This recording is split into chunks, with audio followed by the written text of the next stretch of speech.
welcome to the Pro Wrestling Musings podcast, the place where wrestlers always pay their debts to wrestling statistics. I am Griff from GA, and you can see that now this week you can actually see us.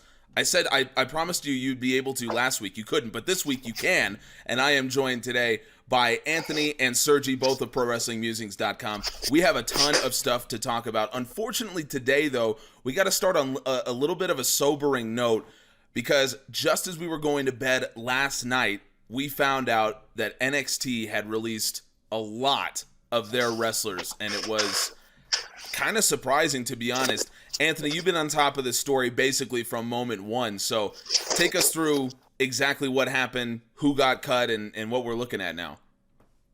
Yeah, unlike you guys, I was actually awake because, time's different in Australia, so it was during the day for us. So, it all happened during SmackDown, which is really weird. It happened during the actual show. So, earlier in the day, there was someone posting that people weren't allowed to take phones and take cameras, take photos at SmackDown last night, which was really weird. And then all of a sudden, Sean Ross Sapp at Fightful started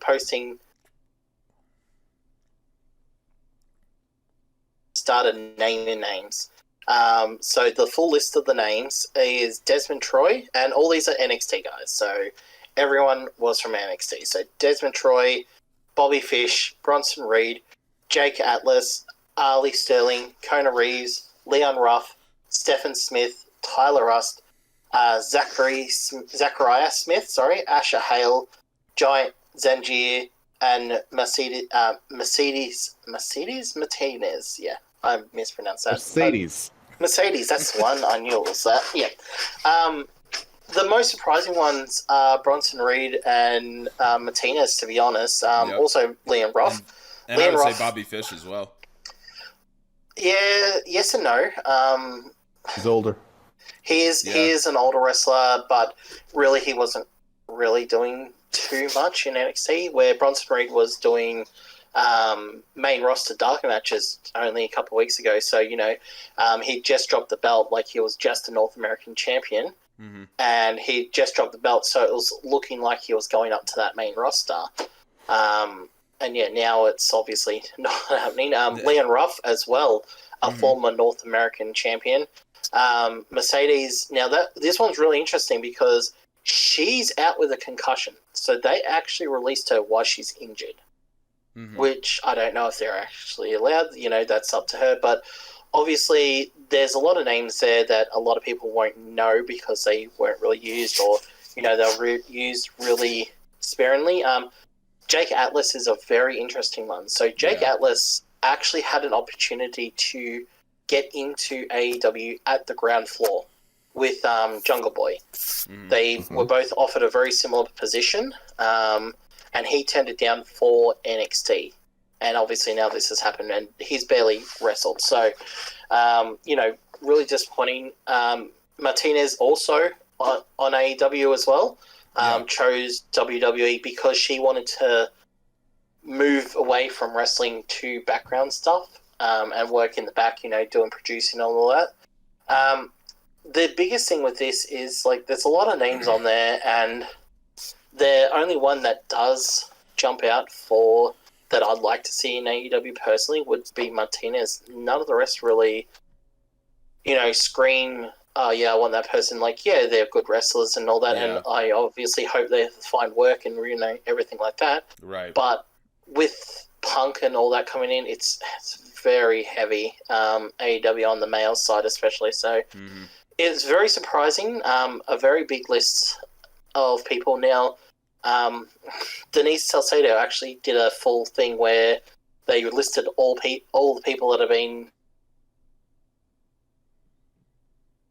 in WWE all up have been released, which is a massive amount. It just shows you how much talent they had in that pool. So now, unfortunately, I also have to say that Andrew Zazarian is reporting that there's going to be more releases incoming today. Whether and what happens there, who knows? But yeah, in terms of Bronson Reed, it's very, very shocking because he was literally just North American champion 3 months ago. Yeah. Well, it sucks for people like Martinez and Atlas, because you got to believe, people like that had the opportunity with AEW on the ground floor, like you said. From their perspective, they're saying, I like what AEW is about, but there's just no guarantee of stability. I'm going to go to the place that I know is going to be around for a long time, that I can have opportunities after I'm done wrestling in the case of Martinez, or I can have opportunities to grow with this company that's going to be around a long time like Atlas.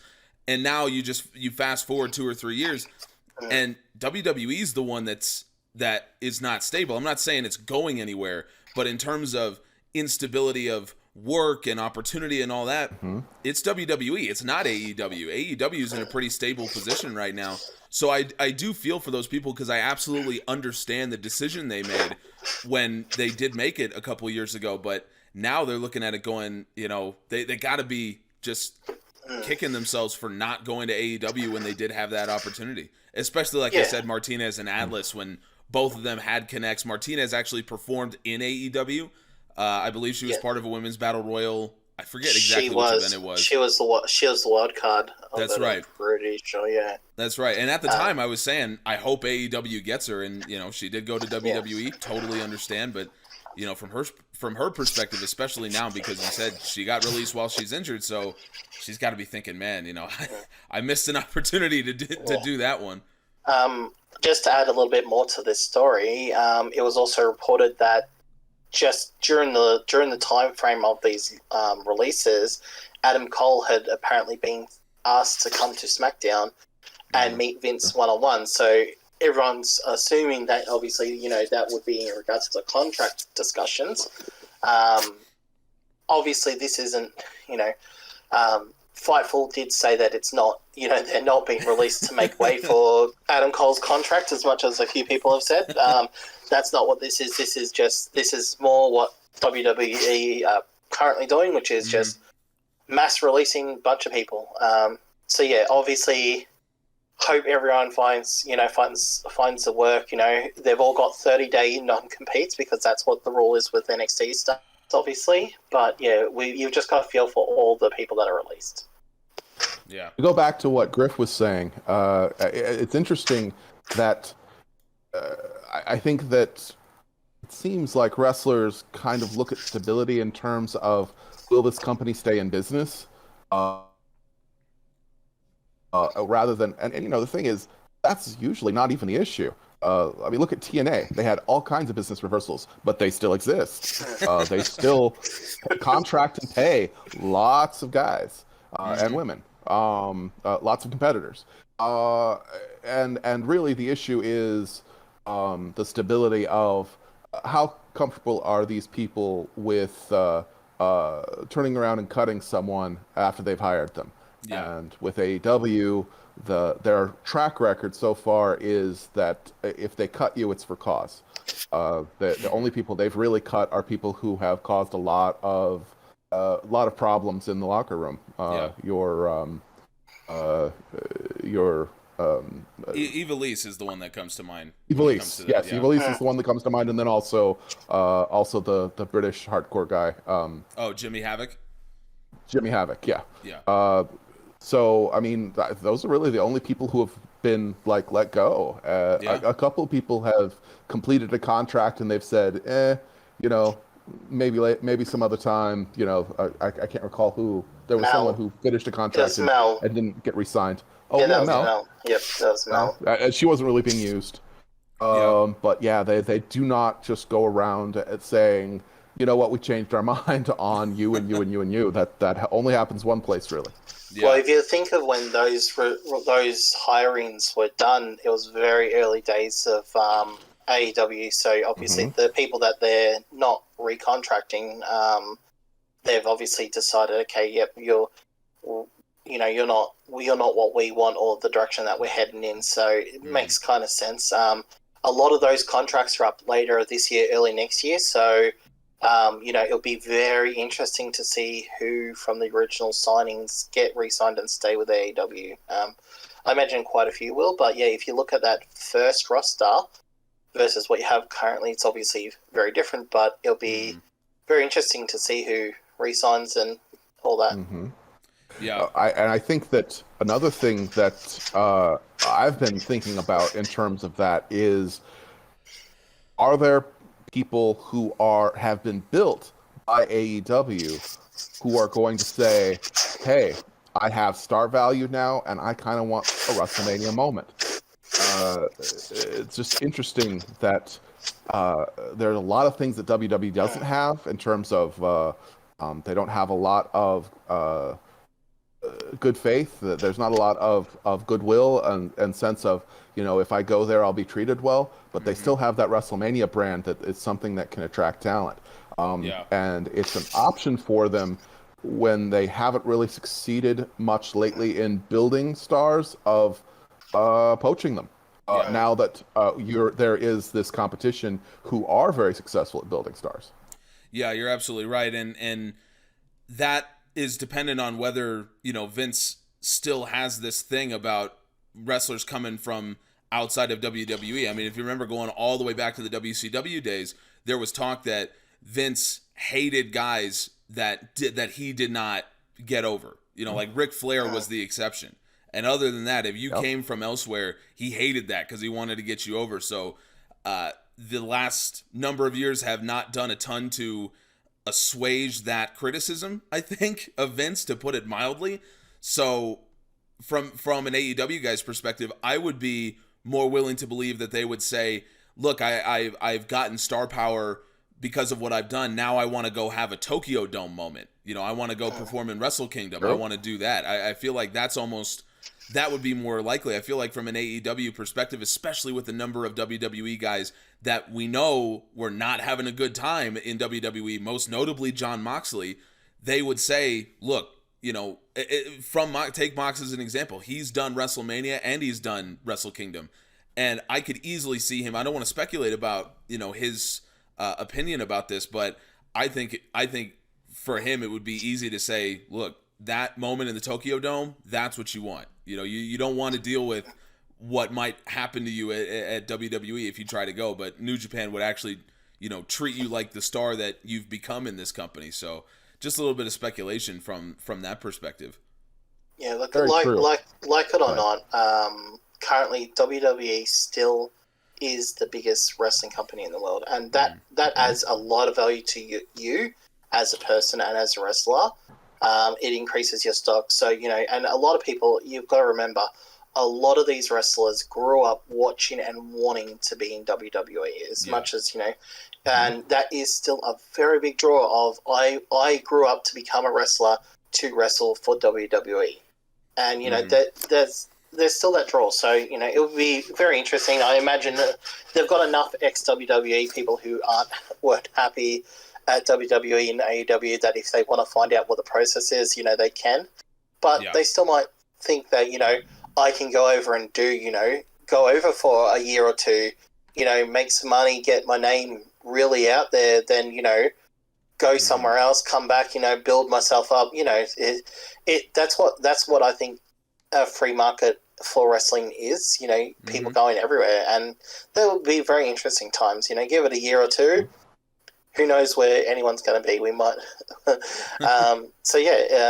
Anyway.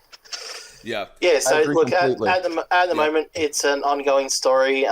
You'll see me looking away currently because I'm waiting for to see there's these releases. It was announced about 30 odd minutes ago. So Zazarian commented. So I've not seen anything yet. So.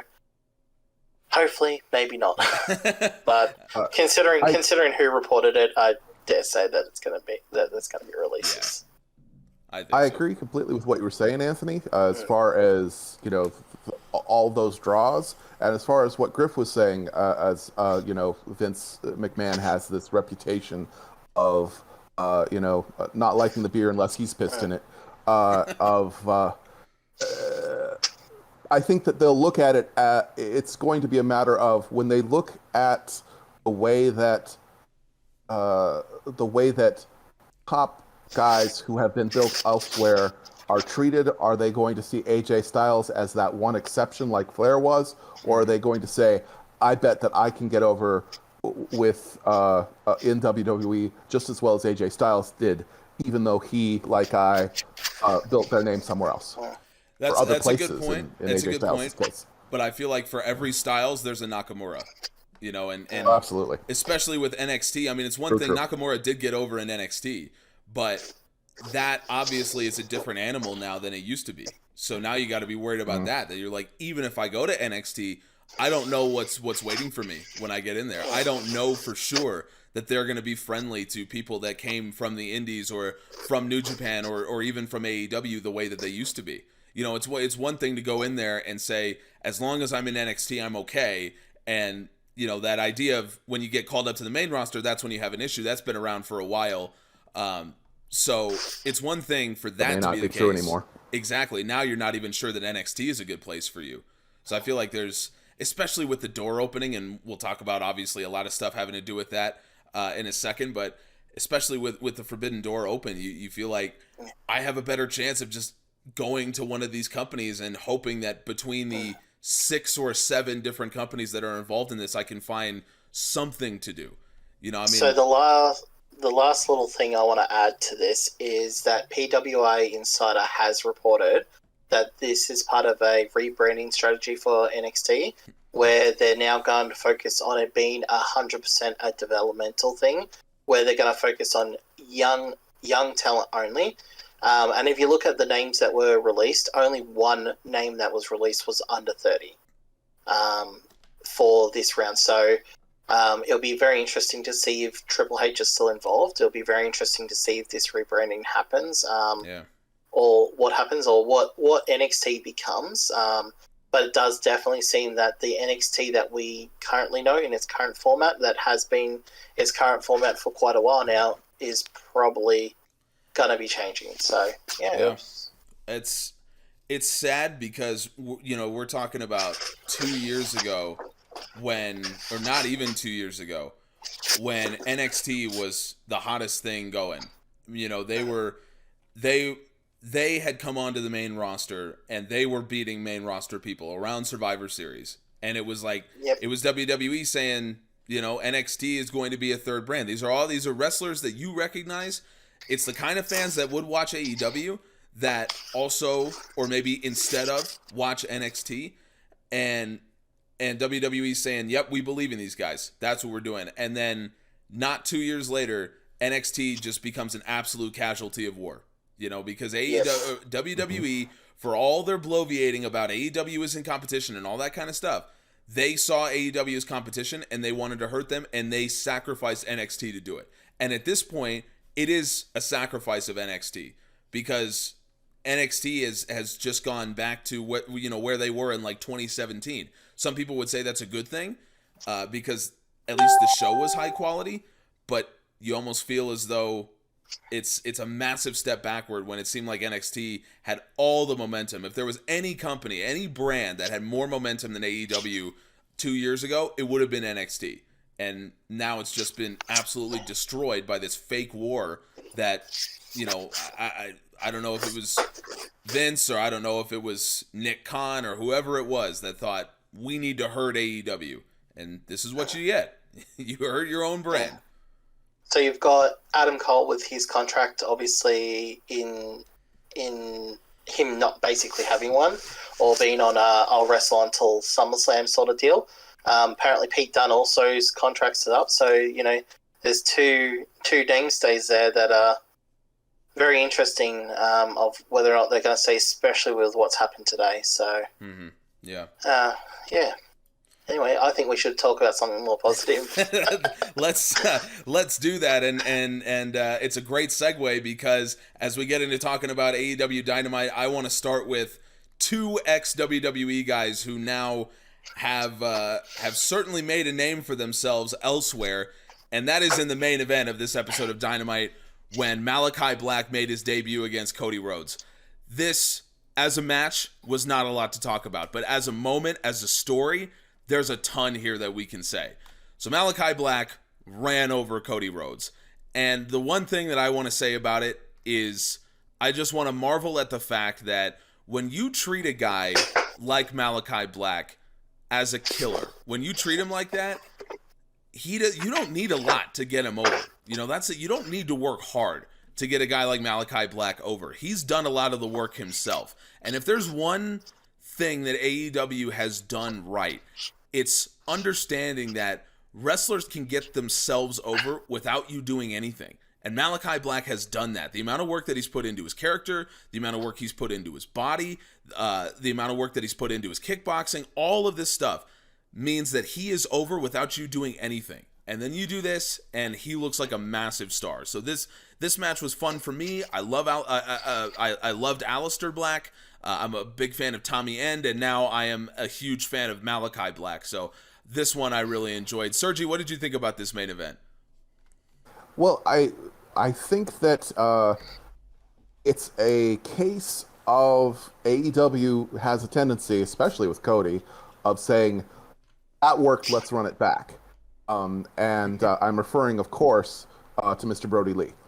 This is very similar to how they set up that situation, very similar to how they played out that situation. But if you look at them in detail, they're both squash-like main events where Cody gets destroyed and is completely destroyed by the end with the intention of putting a heel over massively as a monster. And they succeed both in the same way, but the process of getting there, I think, was different enough that it doesn't feel like they're just repeating themselves. In the sense that I think that Brody Lee was much more of a traditional monster who uses a lot of grapple moves, throws, uses size a lot, much more similar to Suplex City, the kind of the classic Brock squashing Cena that people look to as that's kind of the model of how you do a match like that. But with Tommy End, he's a very different wrestler. He's not that big, and his offense is more strikes. So it was definitely a lopsided match in terms of offense, but not as much so as Brody Lee, and with a very different kind of a style to it. He did have hope spots. He did have little comebacks, but it still worked the same way in the end. Yeah, and what was amazing to me was that, you know, what set it up was Cody started selling his leg almost immediately. And he was selling it the same way that you would sell it in like a 20-minute match, you know, by the end of it, where he was like struggling to get up to the top rope. And so I'm watching it and I'm like, what happened? Like, did I miss part of this match? And no, what happened was a single kick from Malakai Black and then a knee bar. And that's it. And Cody was acting like his leg was broken. And it's like, you could say that was overdoing it a little bit, but I don't think so. I think the point is, Malakai Black is a dangerous kickboxer and a dangerous Muay Thai fighter, and that's the whole point. That's what you're trying to get over. So yeah, one kick can do you in. And if you've ever been kicked hard in the leg or had something hit you hard in the leg, it hurts a lot if it's with enough force. And so I think that's what they were trying to get over. And again, that's if you watched Road to Homecoming, which you should, by the way. I thought it was fantastic. I don't love using that as canon because, you know, not everyone watches it that then watches Dynamite. But if you do watch that, kickboxing is a part of Malakai Black's character. I mean, Cody Rhodes said it specifically that he has kickboxing. Well, no, that wasn't even in Road to. He actually said that in a promo. Never mind. So that is part of Malakai Black's character, and they put it over in this match. They also mentioned it on commentary a lot as well. Don't forget that as well. Yeah, that's a good point. That's a good point. Mm-hmm. I think when you look at the graph of this match, this is where you really see what Malakai Black is worth as a wrestler, because this is a story that you don't always see in a squash match. Like we talked about this last week as well, that Craig doesn't always keep stats for matches like this that are basically squashes, but the last few weeks he has. And in this graph for Cody and Black, this is really interesting because what you're seeing is Black he's systematic over a short period of time. That he goes from being slow with actually Cody being on top in that first minute to then Black just shoots up, and that's where he's laying in the kicks. That's where he puts in the knee bar, and he's like, you know what, I'm doing the damage early on in this match, and it works.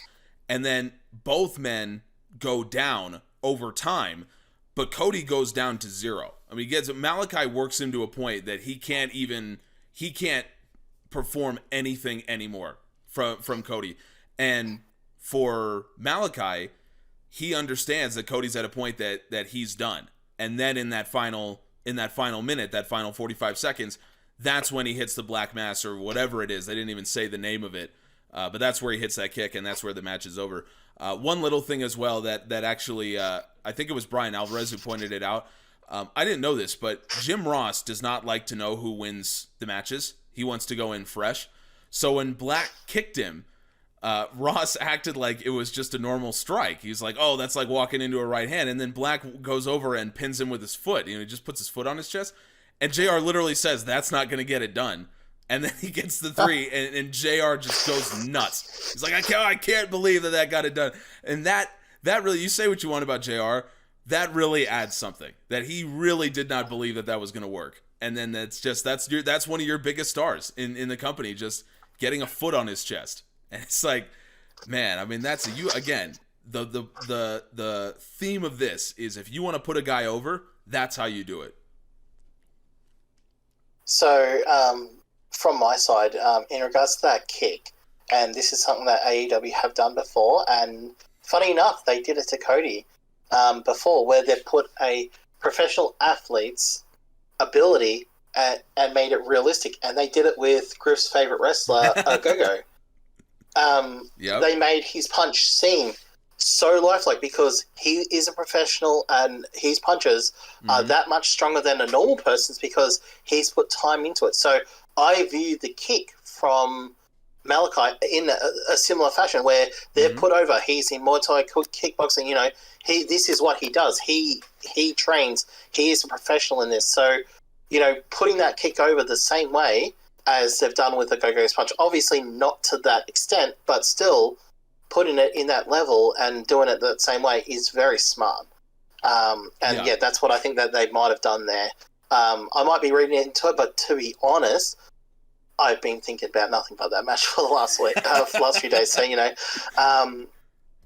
I know one of the other Pro Wrestling Musings writers about matches, or Very Angry Daisy, has been fully onto this. I'm waiting for her thesis on this match exactly. coming up because she's done some good writing in regards to the character lore in that already.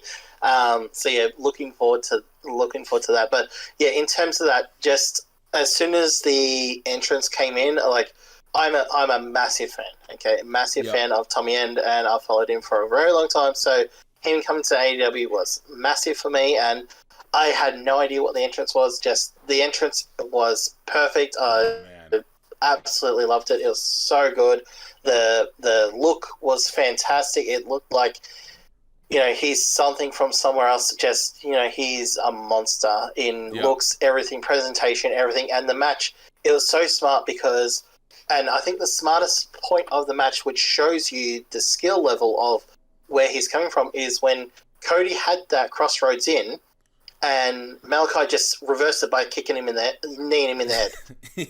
Countered it. Cody tried to go for his figure 4, or is it the figure 8? I don't know. Whatever. Figure 4. He tried to go. He tried to go for the figure 4. Malakai dug in the finger in the eye. This is all stuff that he's done, and then that kick that knocked Cody off onto the table. Again, I think that's like the second or third time that table's been hit, so it just adds more to the importance of how long it took, for him to get back up, and just that single finishing kick, just to put it to the end, and he stands there and just finishes it. Obviously, we've got to talk about the speech. We will, we will talk about it. We will definitely. But in terms of look, I'll transition a little bit because I think, in regards to the match, I think we all agree it was really good presentation, and it made him feel like $1 million. Yep. And I guess the point of the speech, like, it was very all over the place. For me, I had no idea what was happening. I was listening to, and look, I've gone back and listened to it again, and it still makes no much sense. I think the point of it was that he was saying, I'm stretched out at the moment. I've been here. I'm stretched out. I've been focusing on too much. He's, in a way, he's saying, Malakai's right. I'm not up for it anymore. And then he was going to retire. Malakai Black's come in and decked him and basically said, you don't get to retire now. You retire on my time. Yeah. Little interesting thing that came from that is that after AEW aired, apparently, according to people that were at the show, Cody did actually take off his other boot and leave both boots in the ring as he walked out. So, interesting there. But for us, I guess in kayfabe, he's only half retired. So, I expect him to come back.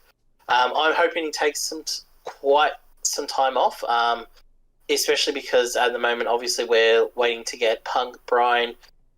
There's been a bunch of very recent releases. There's been some people spotted backstage recently as well. So, there's a lot of people coming into the company. They don't need Cody as much as they did. Yeah. And I think, if he wants to take time off to go be a dad, go focus on his acting or whatever he's got, he's got that go home but go big show that he was doing. The Go Big show. They got to film another season of that. If he wants to go do all that stuff, let him do it. He's not needed at the moment, and him coming back too soon, I feel, would really diminish the psychological damage that has happened to him. Wasn't a fan of the way that the speech was done, but I can pull apart what I think it meant. Look, I think Cody's a great promo. So I don't. Anytime he wants to talk, that's okay with me. I think the problem here is that, again, it alludes to something I said earlier, which wasn't true about Malakai Black's kickboxing, but is true about this particular angle. Most of this angle was shot in that Road to Homecoming video, was where Malakai Black, all he was talking about was saying to Cody, I want you to go back to your family. One of the big lines was Black saying, I want you to be okay. That was kind of one of the big lines that they highlighted in that video. And it's like, I watched Road 2 after Dynamite, which I love doing because I love the Road 2 videos, but I want to watch Dynamite as much a casual fan as I can, because I want that experience. I want to know what the casual fans who just tune into Dynamite are seeing and what they think about it. So without that added context, I wasn't really sure what was going on. So I was like, okay, is he retiring? Like, are we shooting this angle right now, like currently? And so my takeaway from it was that actually these two are going to have another match, presumably at All Out, and that's going to be the retirement angle. That's going to be really where they do that. That was my takeaway, because I was thinking there's no way that someone who's been as synonymous with this company as Cody has is just going to hang him up with no build and nothing going into it after this random main event on Dynamite. Like, there's no way that's going to happen for everything that Cody has meant to this company. So I don't know. I mean, Anthony, you and I talked about it after the show happened, and I mean, let me put it this way. I would like for Cody to not be around Dynamite. Not because I don't like him, but because you're absolutely right. Because he's got so much stuff going on, and he has a child, and he has 2 other TV shows that he's working on. Like, he's given a lot to this company. So if there's anyone who has the ability right now to walk away and deserve that, it would be Cody. I just think if you're going to shoot an angle around that, this one was a little weird for me. I feel like it's not done. I feel like AEW has more respect for Cody's career so far than to just shoot the angle like this. You know what I mean? No, look, I agree. He's definitely not done, which is why only half the boot was taken off on TV. Okay, so that does leave it open because, as we all know, taking both boots off and leaving them in the middle of the ring means that you are retired. Well, should be yeah, ostensibly, yeah, but anyway, Taker did it too. But that's what it basically should mean. So he's only taking one off. That does give him an opportunity to come back. Now, you said All Out. In our discussion, obviously, I pointed out that I have a feeling if there's going to be a retirement match, it's going to be Jericho versus MJF with the stipulation of if you lose to me, you have to retire. And if we have a look at the current, and we will get into this later, but obviously if we have a look at the latest of Jericho, it very much seems like it's more of a retirement tour than anything else. So, and especially with him going on to Rampage commentary, I think that's a good little position for him. With Fozzy as well. Yeah, I was going to mention that as well. He's actually coming to Australia. Oh, really? I can actually go see his band. Oh, that's cool. Maybe I can score some AEW merch while he's touring, and I'll have to check that out. But yeah, he's coming touring, obviously. So yeah, look, I think if there's going to be a retirement match, it would make a lot more sense doing it there. I think Cody misses All Out because you've got to remember, if he has a retirement match and then there's maybe the Jericho retirement match, you can't have two of the same things on the same card. It's just not going to make sense. And obviously the whole MJF thing is that he's going to destroy him and make him quit. That's his whole thing, but I'll go into it more later. But yeah, for me, have Cody miss some time. Get his in character, get his head back right. He's been messed with. He feels like, but then something, maybe down the line, something happens to the Nightmare family, Without him, there's only Dustin who's now leading. He's the impromptu leader. Something happens to the Nightmare family and he has to come back. It doesn't have to involve Malakai. That can happen down the line, a year or so, they can come back. He can build his confidence back up and then finally face the demon who made him go away, really build that because if we have a look, okay, we're now on the second year of our ongoing long-term Hangman storyline. Mm-hmm. That's coming to an end. So, they're going to need a new long-term storyline that's going to simmer in the background and take some time. Why not do it with Cody? I mean, he's the factory storyline really didn't hit, and I think, it hit him really hard, and it might be time to say, okay, go take some time, have some time off. Let's make the fans want you back. That's my opinion on it. I think, though, it's certainly possible they might go that way, and that's fine if they do. But the reason I think that Griff and I suspect that he'll be back sooner is that if they wanted to make this a temporary retirement match, a go home for a significant amount of time angle, that they would have let him just finish speaking. That there'd be no reason for Malakai to come in and kick him one more time while he was down, literally, unless it was that the reason Cody's going to come back is that he owes Malakai Black a receipt, as opposed to, you're right, it's time for me to go home for a while, and then months and months down the road have a reason for him to come back, like you're talking about. I think one more match needs to happen, whether it be at All Out or at Arthur Ashe or wherever. One more match between him and Malakai Black needs to happen where Cody has a better showing this time, but still can't get it done, and then says, hey, you're right, I need to go home, and goes home for a significant amount of time and takes some time off. He's, has his paternity leave, does a few projects, and then has a completely separate reason, like you were talking about, to come back for real. Let's see. That's just my opinion. And as far as too many retirement matches on one show, a couple of ways to get around that. One would be we could do it at Arthur Ashe instead, and another would be MJF cares about Jericho not being in his business anymore. I think it's been hinted at as a possible stipulation that if you lose this match, you can never fight me again. You can never interfere in the Pinnacle business ever again.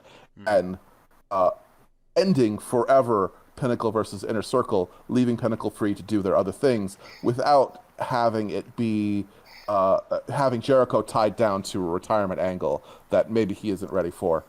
Even though this is, I agree, it is in some ways a retirement tour, but if it really was, they may have said so by now, I think. And actually saying this is going to be a retirement match hasn't happened. Possibly because MJF is still trying to duck the match, and once he beats Wardlow, and the match is really scheduled, that's when MJF will say, well, I can still choose the stipulation for this one, and it is retirement. But that hasn't happened yet, so it's still possible that it that's may what not I'm be a thinking. retirement match. That's what I'm thinking is going to happen when he beats Wardlow this next week. He's going to say, okay, you're beating those, your last labor is me, I get to take the stipulation. The stipulation is retirement match. That's because in his mind, he's always said, you're not going to make it through these. So why would he say, if you make it through these, you're going to have a retirement match? You don't want to give away your hand too early. So, if he makes a retirement match, that might, in his mind, that might be his last gasp of trying to stop Jericho from accepting this match. That's a good point. He might be within character, hoping that Jericho doesn't have the nerve to take a retirement match. Because remember, he's a very smart heel. Yep. Yes, he is. I think they have said something about a stipulation where if you lose this, you just stay out of my business forever. No, I don't remember what that was in the context of, but I still think that's a possibility.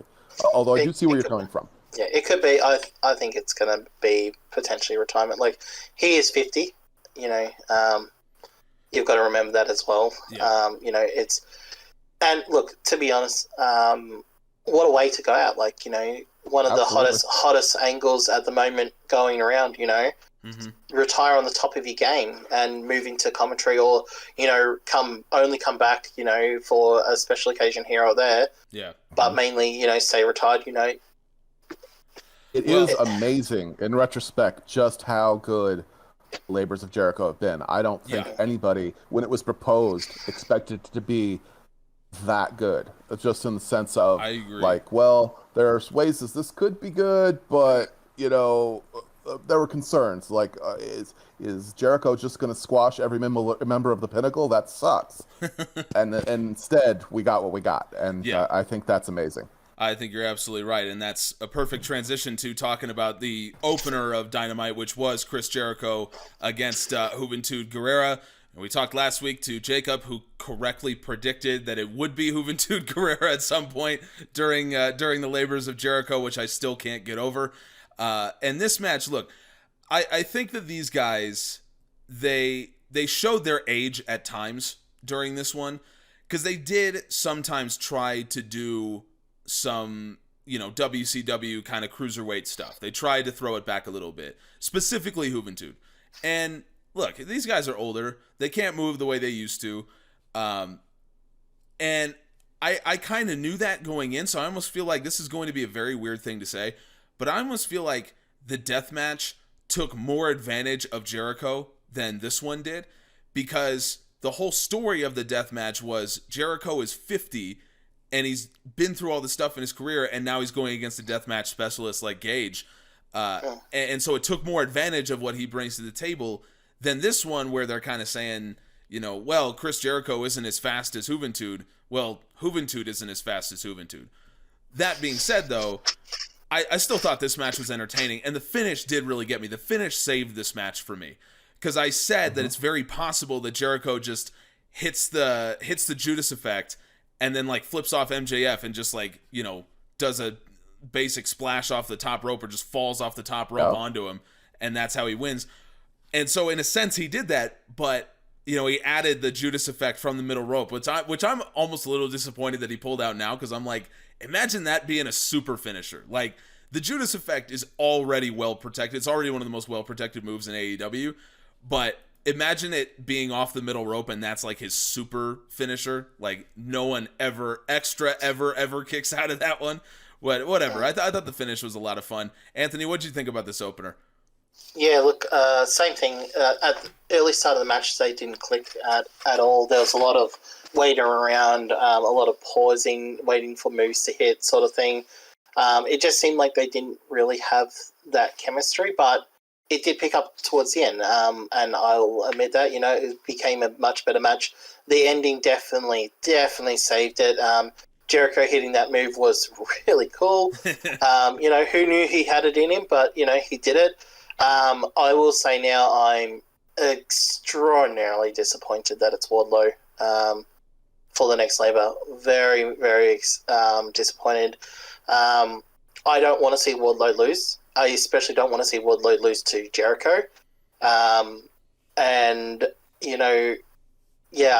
don't want that at all. I don't know, Wardlow's, still early in his career and everything, but he's been billed as a monster. He shouldn't be there. Like, sure, he can do the beatdown and all that. That could have stayed, but he shouldn't be the Labour.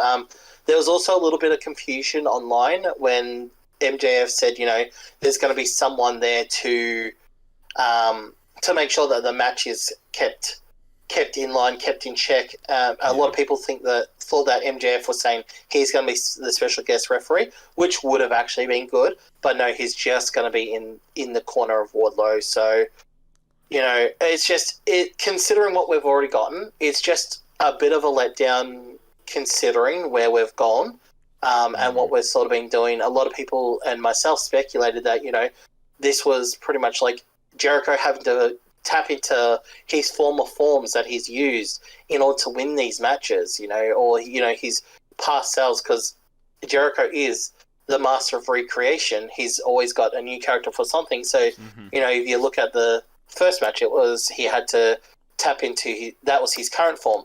Yeah. The second match was his Painmaker form.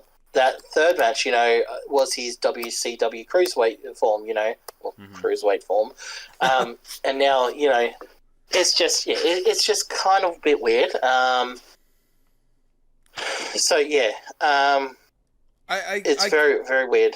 I can understand. I can understand where you're coming from with that for sure. I think Wardlow, Wardlow has a lot to give at this point.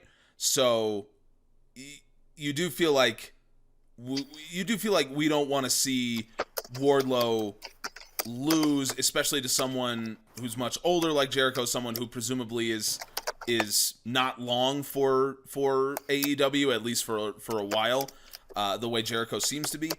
But I almost feel like Wardlow's not going to be hurt by this particular match. I feel like, I get the desire to not want to see him lose, but I think a loss to Jericho when Jericho's beaten Nick Gage in a death match, when he's beaten Juventud Guerrera in basically a cruiserweight style match, losing to this form of Chris Jericho, and presumably there being some kind of schmoz, I bet there will be, because MJF's going to do something. The only reason he said that is because he's has a giant sign, like, there will be angle in this match. Yeah. So I think given all that, I don't mind it being Wardlow, because this is who Wardlow is.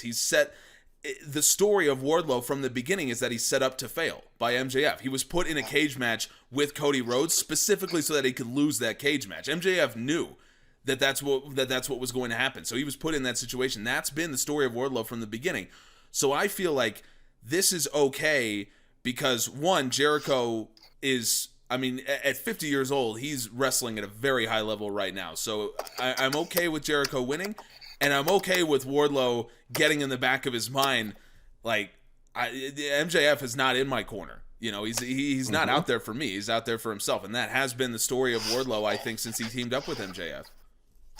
Yeah, I can see them building to that, definitely. A couple of things about the match. First off, that everybody's already said about the finish, how excellent it was, and it was. I think the thing that was most impressive about it was everybody.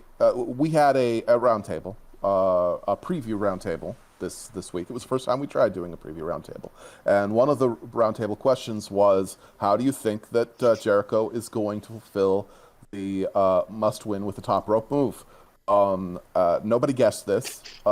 Even Jacob didn't guess this. Wow. Exactly. I would have he's guessed off. this. It was my it was my first thought. It's like, well, it's got to be a top rope.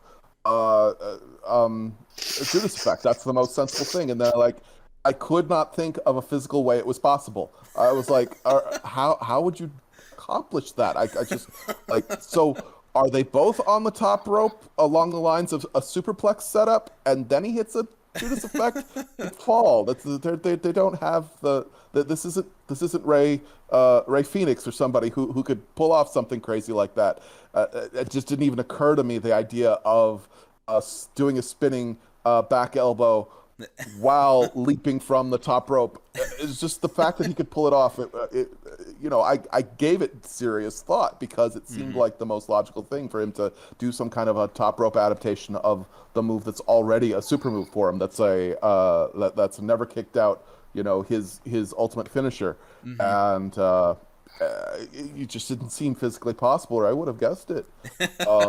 So it was just an amazing move, an amazing way to finish the third labor.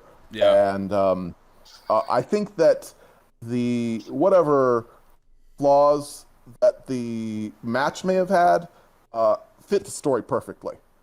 We're talking about, these are the old cruiserweights trying to turn back the clock and not completely successfully. And that's a good story. There's nothing wrong with that as a story, if you take it that way.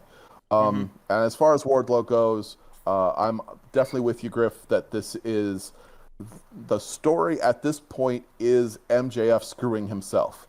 Story at this point is MJF screwing Wardlow unintentionally, because he wants Wardlow to win, but the only way for Wardlow to lose that makes sense for the story, to me, is for MJF to attempt to cheat in a way that helps him win, but that backfires. Yeah. And I think that protects Wardlow and tells the story of Wardlow's ongoing arc and of MJF's, of his biggest enemy is himself, his own ego, and thinking that he can do no wrong, and screwing himself over by outsmarting himself, basically, because he is very smart. Yeah. But sometimes he tries to be too smart. You're absolutely right. And to think about, MJF is an old school heel. We say it all the time. But what that means, old school heels are smart. Sometimes. Yes. Until they do something really dumb. And that for MJF, that has been what he's been about. He's very smart until he does something stupid. His one singles loss, which one of you reminded me of when we were talking about it yesterday, I think it was you, Sergi. His one singles loss was to Moxley, and MJF says, I'm undefeated because Moxley cheated. Well, all Moxley did was hit the Death Rider, or the Paradigm Shift, and it was MJF's fault, because he was if I remember correctly, MJF was the reason the referee had his back turned so that Moxley could hit the Paradigm Shift, which he wasn't supposed to be allowed to do. So it would be all the times that MJF uses the bat where he does the Eddie Guerrero spot where he hits the ground and then falls, and it never works. It's old school heel stuff, and that seems like that's what we're aiming for here. That it's going to be the ring, or it's going to be like a Shawn Spears chair shot, or something's going to happen to Wardlow. That this is not going to be a clean finish, but it's not going to matter. Jericho, he doesn't need to win cleanly. I mean, that's not no one's going to be like, well, yeah, Jericho beat Wardlow, but it wasn't clean. The dude beat Nick Gage in a death match. All right, it doesn't matter whether he beats Wardlow clean or not. So I what just occurred to me? It could happen. This could be the first DQ finish. That would be interesting. Have a ref catch a heel once. You know what? I mean, it's not inherently impossible. No, you know what? In this context, I would actually be okay with that. There's an interesting critique because you bring that up, and I want to hear Anthony's perspective on this as well. I've seen people that comment on the YouTube page. When I do videos talking about... We lost Sergi. Oh, not Sergi. He'll come back. I'll be right back. So I've seen people comment on the YouTube page. I do videos, and one of them I talked about how AEW is a sports-focused product, and that doesn't just mean that wins and losses matter. Unfortunately, Dan's not here with us today where he can confirm that. But it also means that they treat their rules differently. And I've seen people comment and say, they don't do DQs, they don't do stuff like that, and so you kind of forget that the rules exist. Like it's almost like you need a DQ once in a while to remind us that the rules actually do matter. I don't necessarily agree with that argument, but I've seen people make it, and so I think, look, just because WWE overdoes it with the DQs. I think Simon Miller on Ups and Downs has a counter for this year, and they have like 44 DQs this year between Raw and SmackDown or something like that. Look, that's overdoing it. But just because they overdo it doesn't mean you're not allowed to do it ever. And so I agree with Sergi that I feel like if you want to do a DQ, having the referee catch MJF trying to do something, this wouldn't be a bad way to do it. It would protect Wardlow. It would be the whole, MJF screwed MJF. That would kind of be the story, and that has been the story of MJF. And it means that we get our Chris Jericho and MJF match. I don't think it's a bad way to go. And it gives the refs a chance to not be useless once. It just kind of throws off the whole criticism of AEW refs can't manage to prevent cheating ever at all. Mm-hmm. Yeah, and look, it's a very honest criticism and something that needs to be talked about. Because there's a lot of leeway with AEW where they allow a lot to happen without, using cards or banning people or whatever. So yeah, look, DQ would work here. As long as it makes sense, I'm happy. That's my motto. It's just got to make sense. We know what Anthony's about. As long as it makes sense, I'm happy. And look, a DQ will protect him. Like I said, for me, it's not just about the match. I like Wardlow and everything. I think it just doesn't feel as exciting as something else. I know a lot of people were like pitching like Lance Storm and all this sort of stuff, and like some of those pitches were really good. I think it was just it's Wardlow. Like that's I think the main issue I've got of okay, cool, we've been on a really good run with this. And to end it with, it's Wardlow. Now, I totally understand that perspective, but all I will say is, throughout this whole thing, it's they've hit us with unexpected moment after unexpected moment. The Shawn Spears match was the one where that was basic. We knew what was going to happen. We knew what the deal was, and it happened the way it was supposed to. But that was the first one, and ever since then, it's been unexpected the whole time. I have no reason to think that this will be any different. Just because it's Wardlow, just because it's a guy that we know, doesn't mean that there won't be something that happens here. And I think AEW knows that. I think they know that people are going to be expecting something. So whether it's a DQ or whether it's something crazy that happens during that match, I don't think that this is going to be just Jericho versus Wardlow in a one-on-one match. I think there's going to be something that goes down here that sets up our angle. So because of what you've said, this whole storyline, the Five Labors, has been so good so far. I'm willing to trust that they've got something in store for this. That there's going to be something that I'm going to really enjoy. So yeah, look, I'll leave it, let it go. It's just my initial thoughts. Just a little bit more disappointing. But everything up to now has been really great. And like I said, the match itself, in terms of the match, started off slow, got better. The ending was great. But yeah, all in all, we'll wait and see what the match actually looks like on Thursday. Oh, it's Wednesday for you. Sorry, it's Thursday for me. Yep. So as good as that finish was to Jericho and Guerrera, I really needed the next match to bring me into this Dynamite episode fully. And that's exactly what it did. This trios match that was unexpectedly great. I did not expect to enjoy this match as much as I did. But Jon Moxley, Eddie Kingston, and Darby Allin versus 2.0, the former Everrise in NXT, and Danny Garcia. And I'm like, I watched a little bit of Everrise in NXT. I had no idea who Danny Garcia was. So I was like, who the hell are these guys? And I figured, they're calling out Mox and Kingston and Darby. It's believable that those three guys would be like, all right, fine, we'll kick your asses on a Dynamite. We'll get the extra paycheck. I didn't expect the match to be this entertaining. I'm not gonna lie. But Did you was see? really, really fun. Did you see the video AEW did of them actually doing the call out? Yes, I saw that one. Cool. And look, these guys are good promos. So I saw it. I was like, all right, yeah, that makes sense. Like they want to, because I was thinking as they were talking, I'm like, okay, so you want to call out the biggest guy in the yard, and then they say, yeah, well, it's like in prison, we want to call out the biggest guy in the yard. Like, okay, that makes sense. I'm cool with that. It's all good. I just didn't expect to like it this much. I thought it was so fun, and I want to say I'll let you guys talk about this match, and we have the stats for it, and there was a ton happening here, and it is a 7-minute match. There was a lot of stuff, but the one spot that just like I loved it. It just made my day. You know exactly what I'm talking about.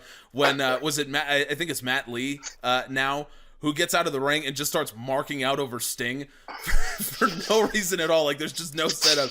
He just starts marking out, and then Darby Allin absolutely beheads him with this suicide dive. I cannot believe that in his first night in the company, he's going to take a bump like that. Like, it's just... I mean, credit to him for doing that, but my God, I mean, I thought he was dead. I'm like, he's gone. We're down. It's now 1.0.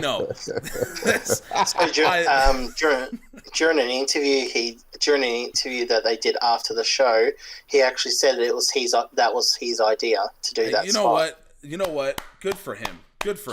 That is because that's a great spot. I love that. But man, I really liked this match. Sergi, what'd you think about this one? Well, you took a lot of the words out of my mouth. We are talking about the kind of match, I mean, other than the star power on the one side, and you've got the three pretty much biggest stars in the company just about, and one of the biggest stars in wrestling ever as their corner man. That's an amazing foursome. All the pictures of them standing together in the ring afterwards is just like, what? It's like, this is the best band ever. What the heck is this? And name this band, that kind of thing, you'd see going around. And but other than the level of star power on the one side, this seemed like a really crappy Jurassic Park dark match of random jobbers that they squash on dark, and just the kind of matches on dark that you make you go, all right, well, what's the next one? It just generally speaking, you throw together three random guys, and yes, it was two guys who are actually a team, and the third random guy. You're not coming up with something good. This was a huge exception. Daniel Garcia had a chance to really show something, and 2.0 as a team had a chance to really show something, and then there was that spot that you pointed out, just an absolutely fun. I mean, I laughed out loud, literally. It's just made me laugh. It was a delightful moment. Just him, like, it's Sting right there in front of me, gabbing with me about me cheating or whatever. I can't even deal. And then bam, smashed, just completely smashed. The velocity of Darby Allin's topes is one of the most amazing things. It just boggles me just how good he is at that. It's like he makes. I really think that other wrestlers who do topes because topes are de rigueur lately have kind of stopped, because just seeing Ray Phoenix and Darby Allin do them regularly on TV makes them go, if it's gonna look worse than that, maybe I shouldn't do it. Because you see random topes from random guys. It's like that's just the usual layout of this era of matches, multi-person matches. You got to jump outside. Like, you know what? Nope, we'll figure out something different to do. There's someone else that can handle that. It's between Darby looking like a missile when he does his, and Ray Phoenix being able to clear the entire area and jump over the guardrail. Between those two, you're not getting any better than that. I'm sorry. Like, the only way is if you're some giant guy, like a guy like Keith Lee who can do it, and he's like 300 pounds. Okay, fine. But if you're not that, I'm sorry. There's no room for you doing a tope anymore. I absolutely agree. Or someone who just really rarely does it. Like the first time Eddie did it, I was like, oh my God, Yeah, all right, that's a good point. That's a good point.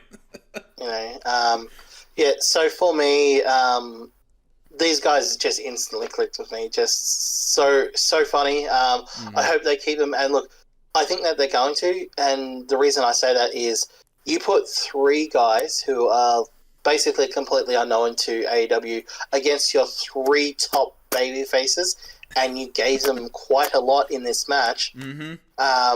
And in a really good spot, you know, it shows that they obviously have plans for these guys, which is good. You know, I hope they stay together. Garcia as straight man to 2.0's comedy is just going to be great. They actually were on the 2.0. Were actually on the post show of AEW as well with Evil Uno and that doing the post show. So that was actually even more funnier. Where they said that they are now they're putting a petition in because they don't believe that it was the real Sting after all. You know, it's inconclusive. So you know these guys are going to be great. Like I said, they did it. It was Jeff Farmer. Yeah, they did an interview on. They've got their show which they regularly go on. I can't remember its name for the life of me, but if you look them up on Twitter, you'll be able to find it.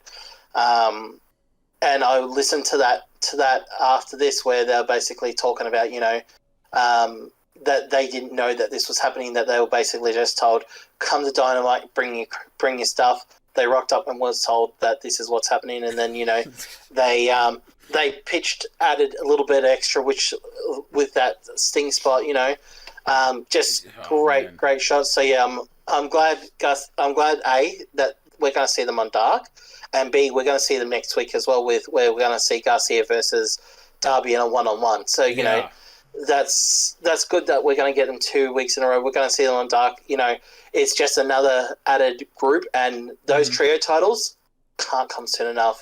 You know what? I'm right there. I am right there with you. I'd be keen for, you know, this group to make it quite far in that tournament. They're just fun. I absolutely agree, and I think this is so. You mentioned earlier that there were a couple people backstage at AEW, so there's talk about who would fit, and I'm gonna say one of those guys was Tony Nese that was backstage. Yes. The only reason I bring it up is because there are a few guys I feel like, look, AEW at the top of the card is set forever. I mean, there are so many top level guys that are both top level guys now. There are top level guys in the future, like Jungle Boy and Allen, and he's kind of a top guy now. I'm gonna talk about that in a second, and guys like that. What you can never have enough of is entertaining mid-card guys, like guys that you can just put in a match on Dark or on Rampage or against a big star on Dynamite or something like that. Guys that you can throw in there and it's fun, and they'll make the match fun, and they'll give you fun angles, and you don't need them to be pushed like champions. And Tony Nese is one of those guys for me, and these three guys prove that they are those guys, that even if they're never champions in AEW, they will be entertaining on my screen, and that's what I want to see. You know, and you can't have enough of guys like that. So I absolutely agree with you. I'd like to see more of them. The last comment I want to make, I know that Darby Allin has been in so many main events as TNT champion, and he's presumably the guy who's going to go up against CM Punk when CM Punk comes in.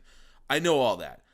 But during this match, it just stood out to me how much of a star this guy is. Like, he just... I never really put it together before, but being next to Jon Moxley and Eddie Kingston, who are two of the biggest stars in the business today, and Sting, who is one of the biggest stars in the business ever, and he was treated like it in this match. I mean, he always is, but in this match in particular, because of that spot, he was, even more so. It just stood out that Darby Allin is a superstar. I mean, he's that guy. He's the guy, and it's like, I had never really, I don't know if it's just me, but it had never clicked in my head until watching this match that I'm like, yeah, Darby Allin's on the level of Jon Moxley. I mean, he's that good. And it's like, it's cool because, again, I can't stress this enough.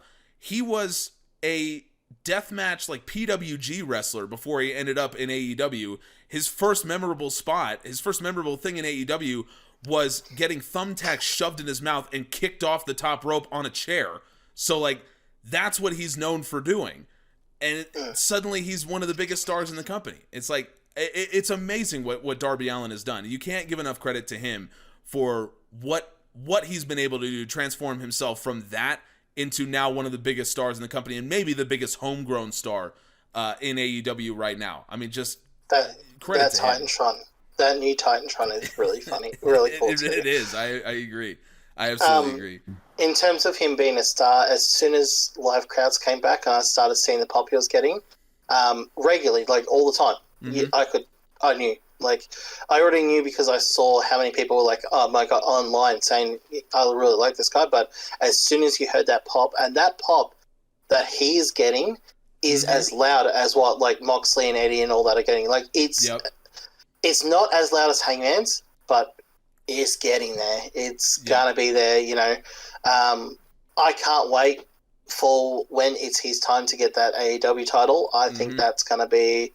I know he said in a promo, you know, he wants the TNT title. That's his, you know, his baby. Nothing else matters, but he's going to have to get it one day, and that's just going to be a moment. He's definitely a now one of the. We always talk about who's the future of AEW, but he's a now of AEW. Yeah. Oh, absolutely. Darby is now. Like Jungle Boy is future. Darby Allin is now. I absolutely agree. Let's a couple of points. Oh yeah, go ahead. Sorry, a couple of points about the Darby stuff. One is that I think that although Darby has been for quite some time one of my favorites and someone I would say, yeah, his time is already now. He's had all these main events on Dynamite, etc. But I could completely see where you're coming from, Griffin. The sense of the last times he interacted with Darby, he seemed like a little brother. And that's just gone because of all the growing he's done in the meantime. Since the last time that he had a match with or a tag match with Moxley. So I think that I could see how that would be something that would really stand out. And then regarding the Titantron, it's a funny, hilarious, cool bit of animation. But when I first saw it, I had missed the beginning couple moments. It wasn't until I watched it again, watched the whole thing, that I saw the beginning where the Darby Allin cartoon character rips off half of his face, show the skull underneath, and then gives a little smile. The smile just says, "I'm so much happier now that you see a more authentic me than before I ripped off half of my face." It's just such a Darby Allin thing right there. Just the belief in authenticity and in just a sort of a dark thing. Dark, but a dark that he enjoys and likes. It's not like he's very different from the darkness of of Malakai Black, for example. Malakai Black seems like an unhappy person. Darby does not. Darby's like, this is a darkness, and you know, I have a lot of demons and a lot of things in my past, but also it just I like who I am. You know, that comes through too. I love that little bit at the very beginning of that Titantron animation. I really appreciate you articulating that, because you are absolutely right. It's for all the subtle storytelling that goes on in AEW that a lot of us pick up on, and for Pro Wrestling Musings, that's a ton of what we do is picking up on that subtlety. Darby is one of those guys that subtly was actually telling this story the whole time. That he came in as like the emo, like he's got a skull painted on his face and his nails are painted black and all this kind of stuff, and he wrestles death matches and does all that. And subtly he's grown into that character. That he's not like some emo guy who hates the world. No, he actually loves being the character that he is. He loves being Darby Allin. And when he became TNT champion, he grew into that he loved being TNT champion, and he loved being Darby Allin, and he, you know, all that kind of stuff. And so now you're absolutely right that his character is now about being authentic. And for a guy who paints a skull on half of his face, you wouldn't think that the story is that he's one of the most authentic characters in the company, and yet he really is. He rivals Mox as being just what you see is what you get with Darby Allin. I feel like in the same way that with Jon Moxley, I feel like the guy who's talking on Dynamite, if I saw him on the street, it would be the same guy. I feel like for Darby Allin, he just wakes up in the morning and paints the skull on his face. Like, whether he's wrestling or not, that's just part of his morning routine. And it's just, it goes back to a point you made last week, Sergi, when we were talking about whether Darby Allin is the right guy for CM Punk. I think he absolutely is, for the reason that you just said, that he's about authenticity. And that's what CM Punk was always about. And Darby Allin, if there's anyone who's more authentic as a person than CM Punk, it is Darby Allin. And so, you know, watching those two guys, connect, watching those two guys go at it over that, if that is going to be the story, I think Darby Allin is the right guy for that job. So I absolutely who do you have with what win? you said. Who's winning? It's got to be CM Punk, right? I mean, he can't unless AEW is like Darby Allin's going to be champion tomorrow. You know, I feel like Darby can survive a singles loss. It's all right. You know, he lost to Miro. He's a big star, so I think it's okay to lose to CM Punk. You know. It isn't necessarily going to be a one and done. It could be a 3-match series. That's true. Going 2-1 with CM Punk is still pretty good. Absolutely, absolutely. I can't wait for the if the match happens and if he loses, the Twitter will be, oh my god, they have this homegrown guy and he just lost to a guy that they brought in, and you know he's such a superstar. Oh my god, you know it's going to be so much fun. That chaos is where I exist. So you know, for me, it's a great time. So I'm looking forward to that as well. Let's talk quickly about Christian and the Blade. I felt like this match there was not a ton happening here because, you know, really there was only one guy who was ever going to go over. I mean, let's be real.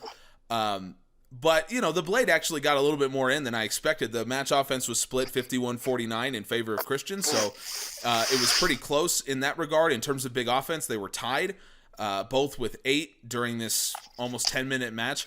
So this ended up being more competitive than I thought it would, and it was entertaining.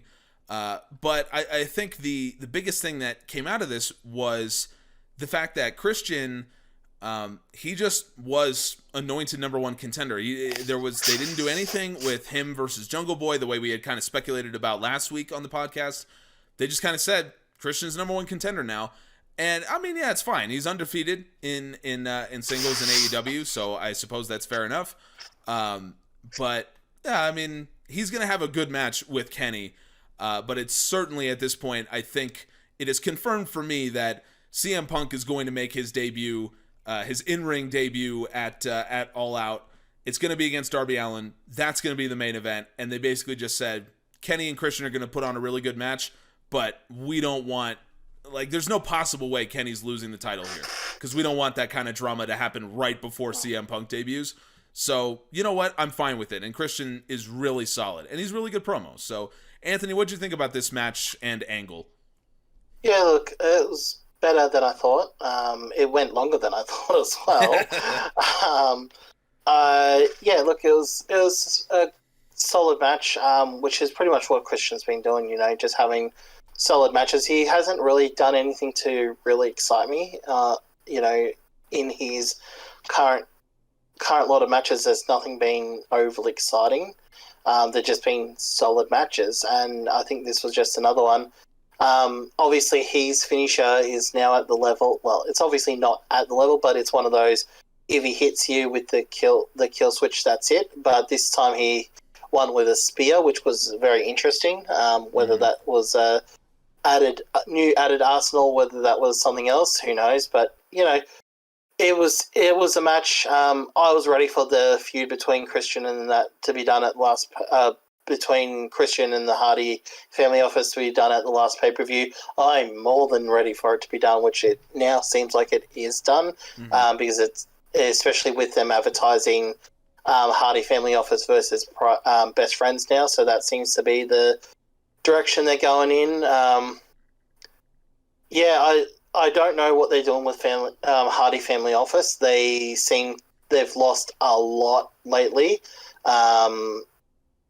It's really, and they've been bouncing between feuds with different people. They're going from one feud to another very, very quickly with no real wins. Like all their wins are coming from Dark and that basically, which I mean that's what it's there for. But you know they're not getting like big against. You know they're losing pretty much all their feuds. So.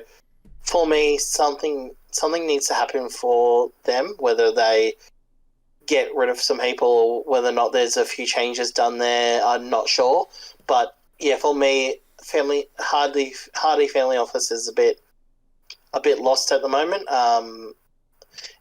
Yeah, it would be very interesting to see what happens there, which is a shame because, I think Hardy was doing some really good work with his big money Matt character and that. Mm-hmm. But I think it's just gotten lost between feud after feud after feud and loss after loss after loss.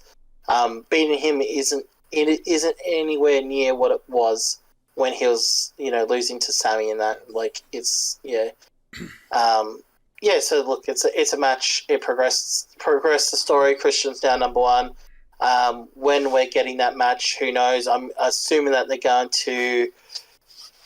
Something's going to happen next week, either on the show, on Dynamite or at Rampage, where Christian confronts him, and obviously with what happened to Hangman, which we'll discuss, I'm assuming that, Hangman's been written off for a while. Obviously he's got his kid on the way, so, that's understandable that, he wants to be around. He can't be champion when, he's got a newborn.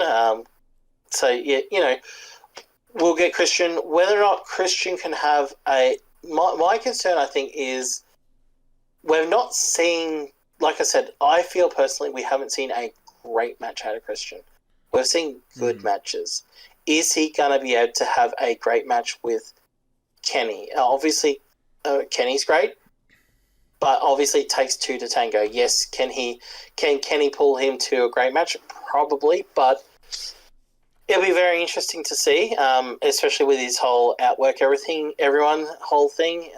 Yeah, like I said, it's been good to okay matches, but there's been nothing really exciting coming from Christian at the moment, apart from creating the Wingman. That's the most exciting thing he's done at AEW so far.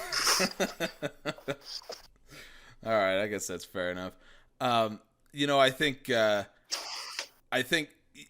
you say that it takes two to tango, and for almost anyone else, it does. For Kenny, it doesn't. I think Kenny can have a great match with anyone. I think basically as long as you just go in and you say, I'm just gonna do what I'm gonna do, and Kenny's gonna do what he's gonna do, it's gonna be a great match. And Christian, I have no doubt that his match with Kenny is going to be great. Not because Christian is a phenomenal worker. I think he's a really good worker. I think he's really good. But I don't think he's quite on the level of some of the guys that we've seen go up against Kenny Omega. But the reason why I'm convinced that it's going to be a great match is because Christian's a veteran. He's been around a long, long time. He knows how to put together a really good match from a psychological standpoint. Kenny Omega, for my money, is the best wrestler who ever lived. So I don't think there's no doubt that between Christian's mind and Kenny's ability, there's a great match in there. And so I think AEW, I'm convinced, and you guys convinced me last week on the podcast that they moved the Hangman Omega match not because they intend for someone else to be world champion, but because they intend for CM Punk to be the main event, and they don't want to overshadow that, and they can't overshadow that, so someone's going to get the short end of the stick. So I think that's why they moved it. So to replace it with Kenny Omega and Christian, to me, it's a perfect call. Christian came in and immediately set his sights on the world title. He's not going to get it, but he's going to come in and be a top guy, get his opportunity, lose, put over Kenny, and I got no problems with this story. I think Christian has done exactly what he came into AEW to do. And, he was touted as a future Hall of Famer and all this kind of stuff. They might have oversold it a little bit because he's not going to be treated like that in AEW. But you know what? Whatever. The feud we're getting is good. I like it. And I'm excited to see what he can do with Kenny Omega. So both from a promo perspective and from a match perspective. So from that standpoint, you're giving me exactly what I want to see. So I'm not going to complain about that. Yeah, absolutely. I agree with that. It should be very good. I believe that Kenny Omega has name dropped Christian as someone that he especially wants to do a match with. So that tells me Kenny Omega has ideas of what a Kenny Omega Christian match would be like. That's your best that's your best case scenario. Not just Kenny Omega thrown with somebody, but thrown with somebody that, like, yeah, that's someone I want to work with. And that should be great. This particular match, the main things that were interesting to me was Layla getting involved. That was awesome to see that continuity of, hey, I have a match with this person later in the evening, and they're getting involved in this other person's match. Why shouldn't I, frustrate their intentions? So Bunny actually got involved in Layla's match on Darker Elevation the night or so before. So I think that was a revenge thing. So yeah, it was very much. So yeah, if it seemed like it was out of the dark, it's one of those things of, okay, it was on Darker Elevation. Bunny brought a steel chair down and tried to interfere with Layla and get involved in her shenanigans before the match. So this was just a bit of a revenge on that. Well, that makes sense, but also it definitely does. Even without if you don't watch Dark and had no awareness of that, it still would make sense, just in the sense of, this is a person that I have an ongoing issue with because I have a match with them later. I found it interesting that they had some continuity with that like they acknowledged that this isn't just someone who has a match and someone who has who is a second in a different match, and those aren't related. They connected them. They connected those stories, and then later, they talked to Christian later and said, are you going to return the favor? And Christian said that I talked to her about it, and I'm not going to need to. She has her own friends, best friends, etc. All that was good. Yep. But what also really interested me was how he ended that promo or that interview, which was some kind of a reference to, I'm one of the best in the world at what I do, and another word for that is elite. Saying that you're elite could be just a way of saying that I'm on the same level as these guys that I'm going to be feuding with. But it's an unusual way of saying it. I'm really curious to know why Christian, when he's number one contender to the leader of the elite, is calling himself elite. It's psychologically, it's an interesting way to go, and I'm curious where they're headed with that. Yeah, well, I think for anyone who's familiar with Christian's body of work, especially outside of WWE, I think there's no doubt that he's better as a heel. He's a good babyface, but his Captain Charisma persona as a heel was where he went from, where he is in AEW right now, which is like a solid upper mid-carder, can sometimes have a title feud kind of thing, to being a champion, being on that level of being TNA World Champion, or I think he was NWA World's Champion, was he as well? I think he was. At that time, the TNA World Championship was the NWA World Championship. That's right. Thank you. Just like WCW had that partnership years before. That's right. And then eventually they split them, like WCW had done. But it's it's that kind of character that puts him in that level. It's that heel persona that gets him there. So yeah, kind of interesting. I don't know if it's going to be like, if it's going to be a reveal like, oh, I'm actually part of the elite. I don't know if that's how it's going to work, but just the tease of Christian bringing back his heel gimmick is pretty cool, because that's a cool character. If you're not familiar with it, it's a cool character. Let's since we're already on the topic, let's talk about the Hangman stuff that went on, because Kenny Omega and the Elite were on this show as well. They were doing this whole angle with Hangman. Hangman basically went to the Dark Order and said, I messed it up for you guys, so I'm going to have to go at this alone. And then he comes out for an interview. The Elite confront him, and they basically just beat the hell out of him. And the kind of controversial part of this was the fact that Stu Grayson and Evil Uno ran out, and while members of the Dark Order were trying to save Hangman, and they said no, he doesn't want your help, which I thought was a cool part of the story, because that's what he said. And so Evil Uno and Stu Grayson were like, look, guy said he doesn't want help, so he doesn't want your help. There were people saying, well, that obviously doesn't extend to getting your ass beat by 5 giant dudes. Obviously he wants help, but I feel like that's the point. The whole point is no one from the Dark Order knows what to do. But guys want to save him. Stu Grayson and Evil Uno want to want to, honor what he said, what he asked for. And I feel like if you've ever been around, if you've ever had a friend that is, going through a hard time or something, and they're like, look, I don't want your help. I want to just deal with this. It is a tough position to be in, because you're like, I see that you're in pain, but I don't know, like, am I going to make it worse if I get in there and help? And so I actually can't, it makes sense to me that there would be some dissent among the Dark Order about what should we do, how should we handle this. So I actually did really like this angle, and I am intrigued for where this is going to go, because I don't know at what point Hangman's going to win the title. I know that Hangman is going to win the title. There's no doubt about that. I just don't know at what point that's going to happen. And that is, it's a really interesting contrast going from the story that I was positive was going to culminate and end at All Out, the way that we all figured it would, to now I have no idea where this is going or when it'll end. That's a really interesting thing for me. It has not overstayed its welcome yet. So as long as that's still the case, I'm still okay with these segments happening. Sergi, you and I had a really good discussion last week, both on the podcast as well as just in our Pro Wrestling Musings group chat, about everything that has to do with the story and what it'll look like. And neither of us predicted exactly what was going to happen in this particular, what we saw here. So now that we kind of see the beginnings of how this story is going to shake out, what did you think about the beginnings of this angle?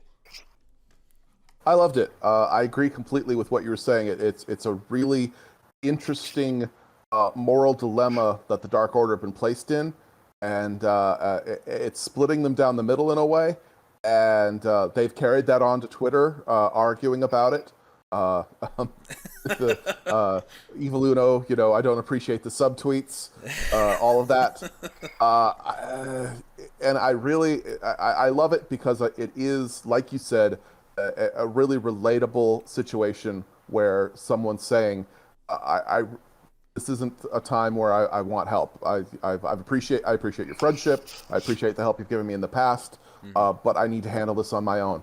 And how you handle that kind of a situation, and having mixed feelings about it. I think it's a great story.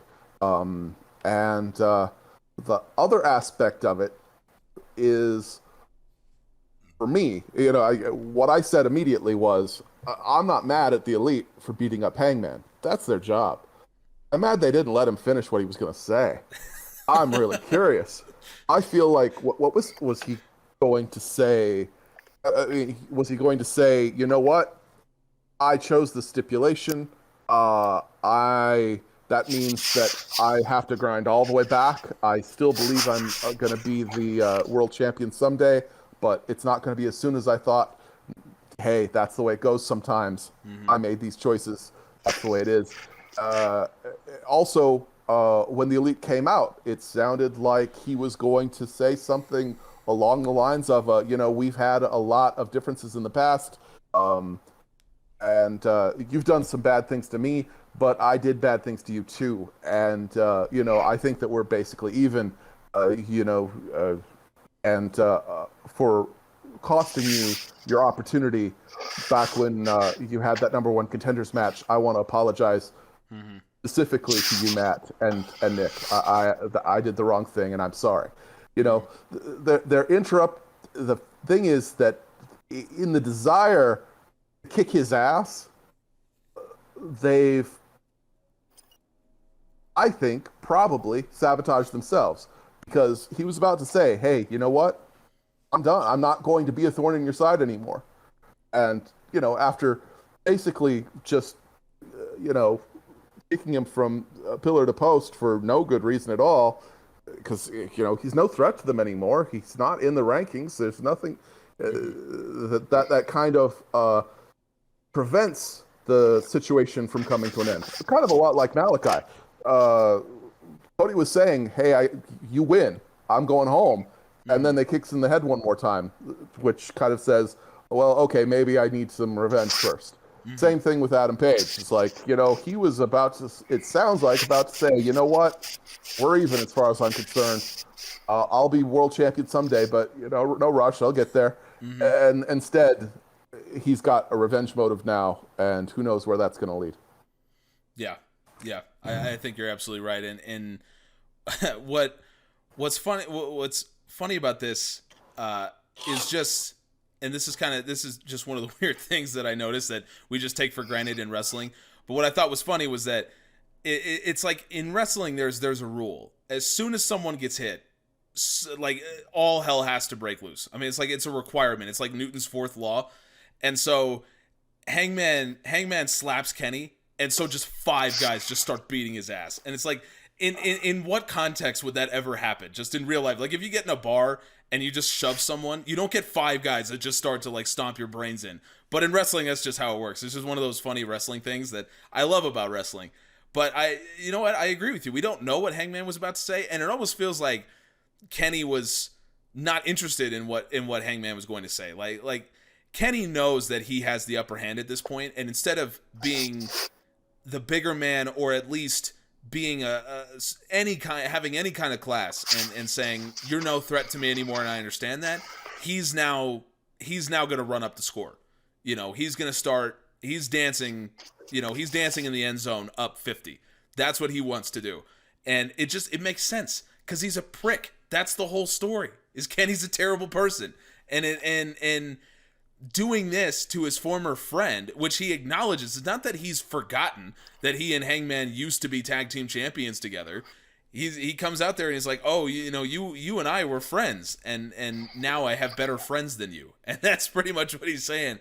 And so if this is the motivation for Hangman to come back and say, all right, look, I was gonna let bygones be bygones, but at this point I'm gonna figure out a way to get that world title back, or get that world title from you.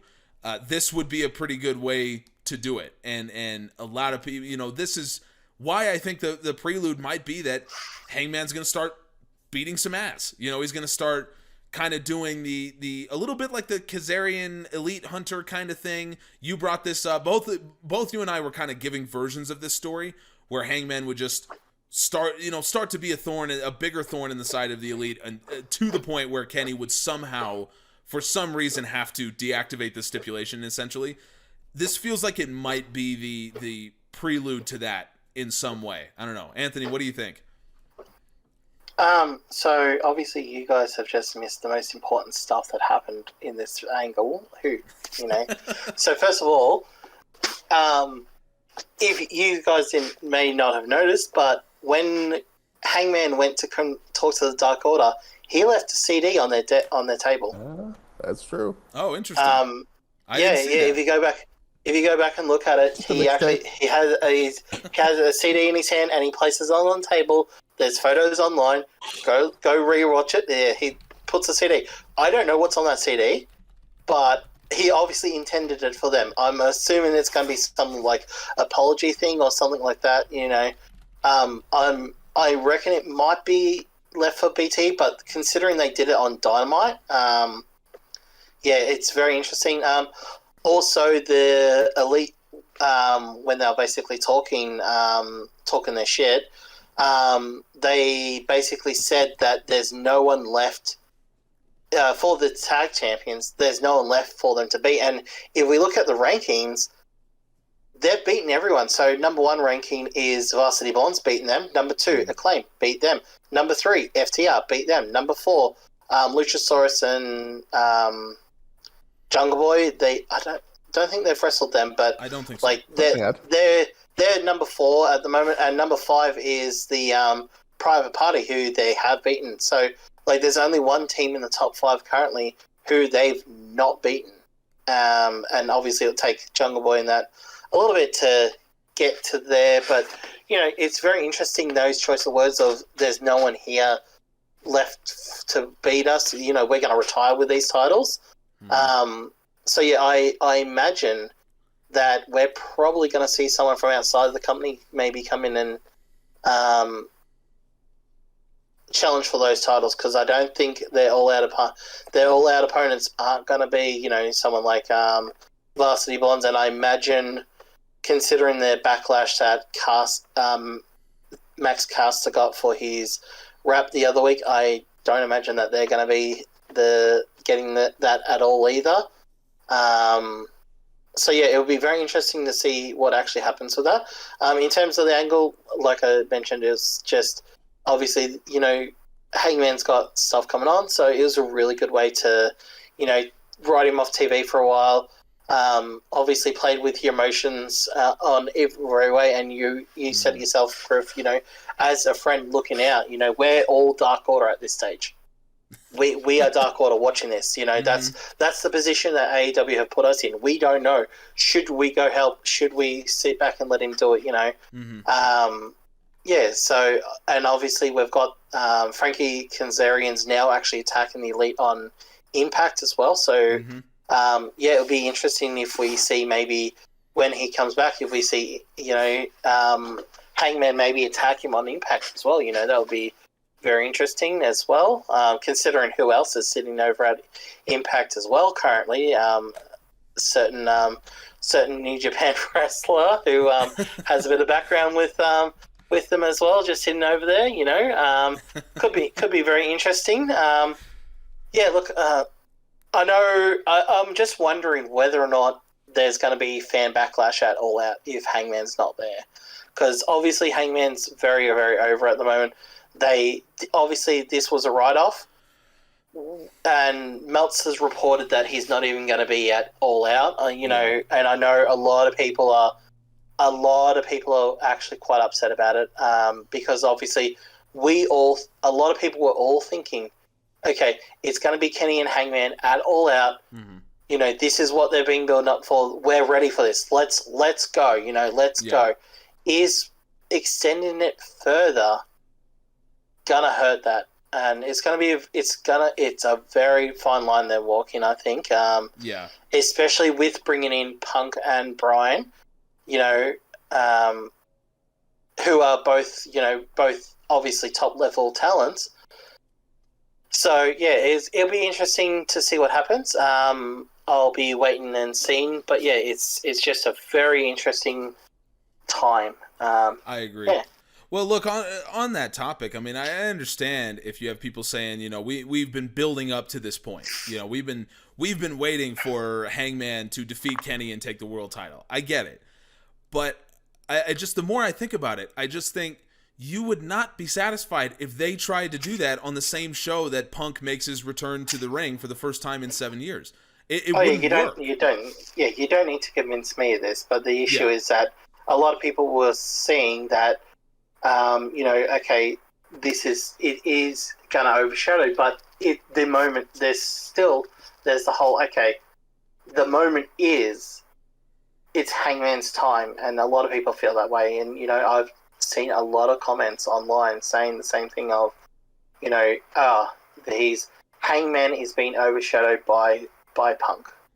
And, it's just something that is there. So it'll be very interesting to see how it all works out, and whether or not there is a fan backlash. Like, it'll be very interesting. I hope there's not, because I hope people understand. Like I understand, but other people may not, and it's a fair criticism. I get it. I think there's a line between that and just acknowledging reality. I think it's fair to say maybe he's being overshadowed by Punk or whatever. Maybe there's a degree of that. But the reality is, fans, there's only so much energy you have as a fan. And you're going to give 100% to Hangman when he wins the title. And you're going to give 100% to CM Punk when he is in the ring for the first time in 7 years. You don't have 200%. You can't. That's not how this works. That's the Simpsons clip where they say no one can give more than 100%. That's the most anyone can give. That's the point. So I think I understand the worry, but I feel like this is just reality. You cannot have both things happen on the same show. It's just you're gonna devalue both if you try to do that. And I know that we've all talked about this, so I'm not gonna spend any more time on that. But I think the one thing that I want to say in addition to that is one thing that I want to correct myself that I said last week. We were talking about heels in wrestling and saying how difficult it is to be a heel these days, and that MJF is the only one who really gets the desired reaction. Like, people hate MJF the way that they're supposed to, and I was wrong. Kenny Omega and the Elite get the desired reaction. They get booed. People hate the Elite in a good way. And I hate the Elite too. I would boo him if I was in the crowd as well. Even though Kenny Omega is one of my absolute favorite wrestlers of all time, I think he's the best ever. But look, the guy's a heel, and I hate him. Like, I hate when he's on screen. I hate when he talks, but in the right way. It's not that I don't want him to be on screen. It's that he's annoying when he gets, and the entire Elite, they're just annoying. Like, they're cringy. One of the funniest things to me is that when they try, like, these guys are super athletes, so there's no question about it. The Bucks and Kenny Omega, they are incredible athletes. They have been their entire career. But when they try to play basketball, it is sad. I mean, like, they struggle to dribble a basketball. It's like, that's the point. They're supposed to look stupid and annoying because that's the whole point of their characters.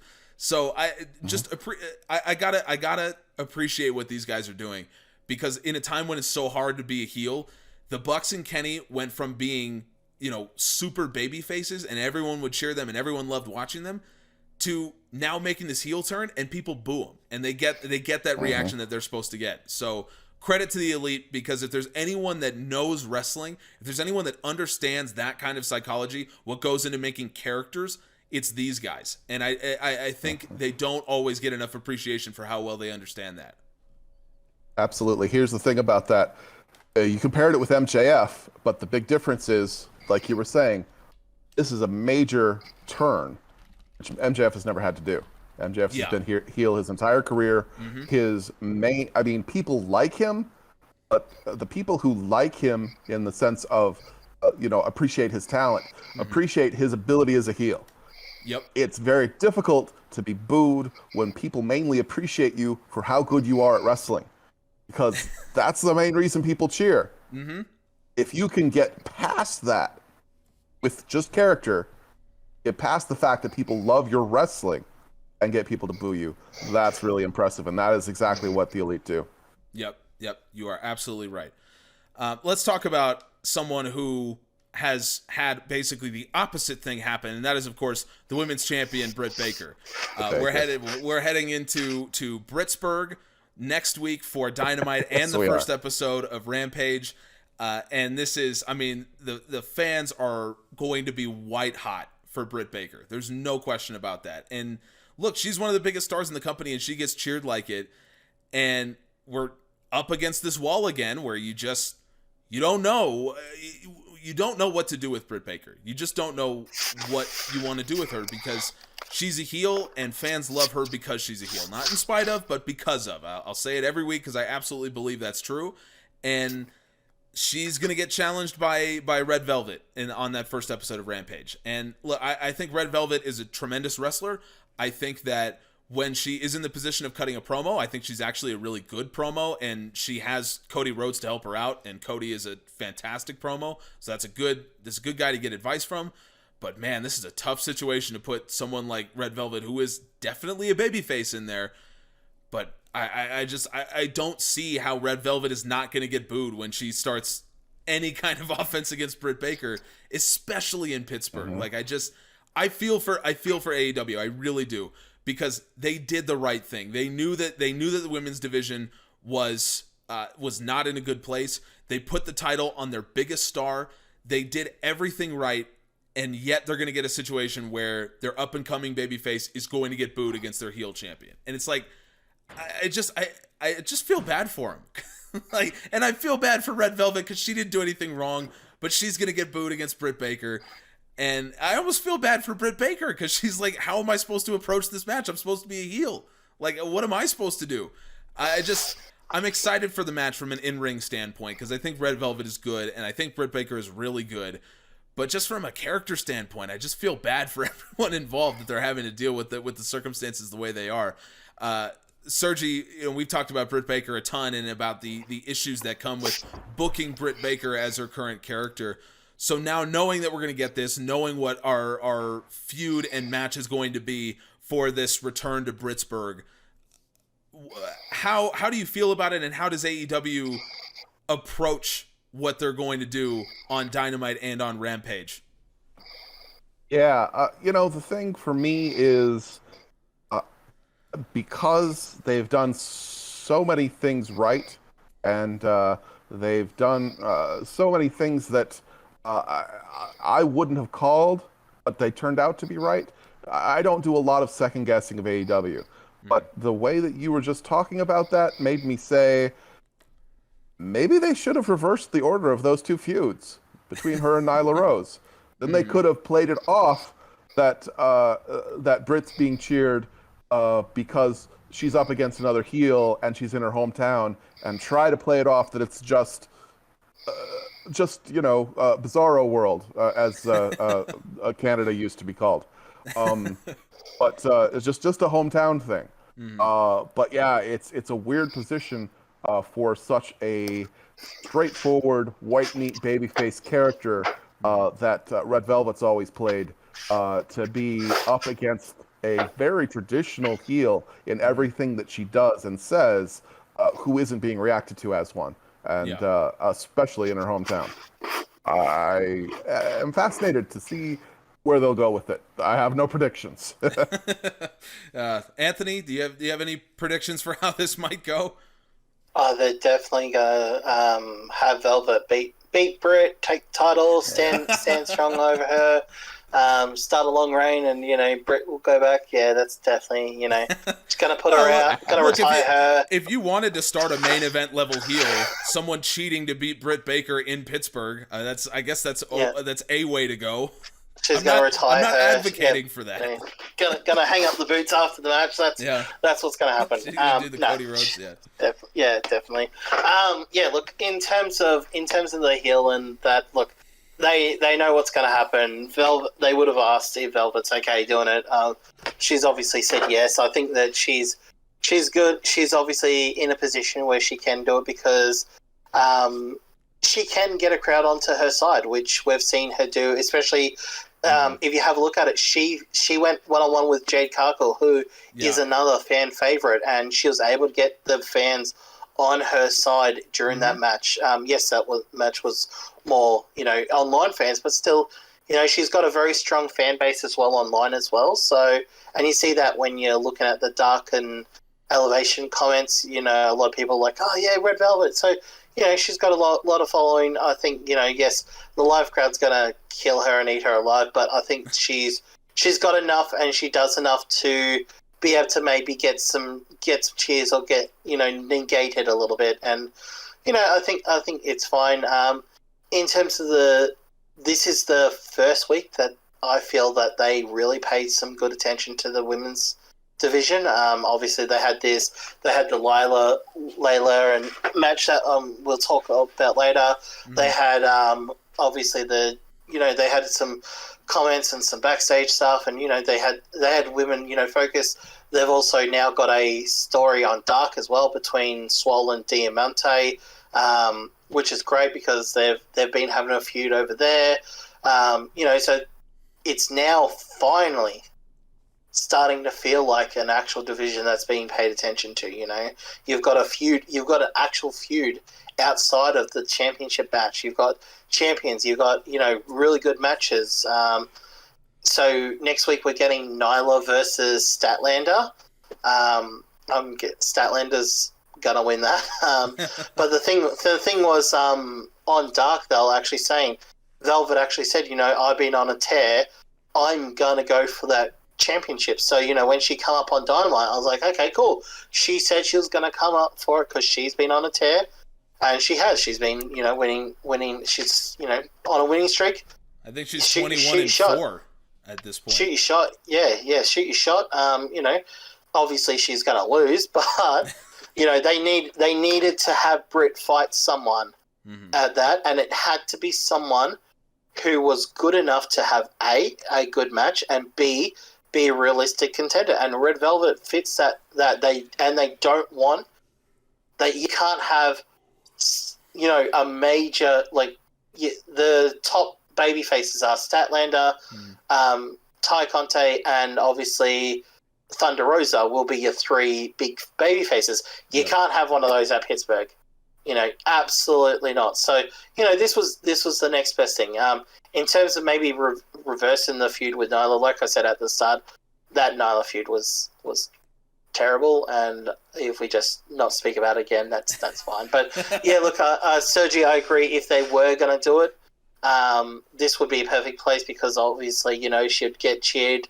The right thing. You're gonna have the right thing, but like I said, I think Velvet's got enough, and she can do enough to get the crowd a little bit on her side. She's not going to get it all on her side, and she knows that, and everyone knows that. But at the end of the day, as long as it's a good match, and as long as we keep seeing this stuff improving, I'm happy.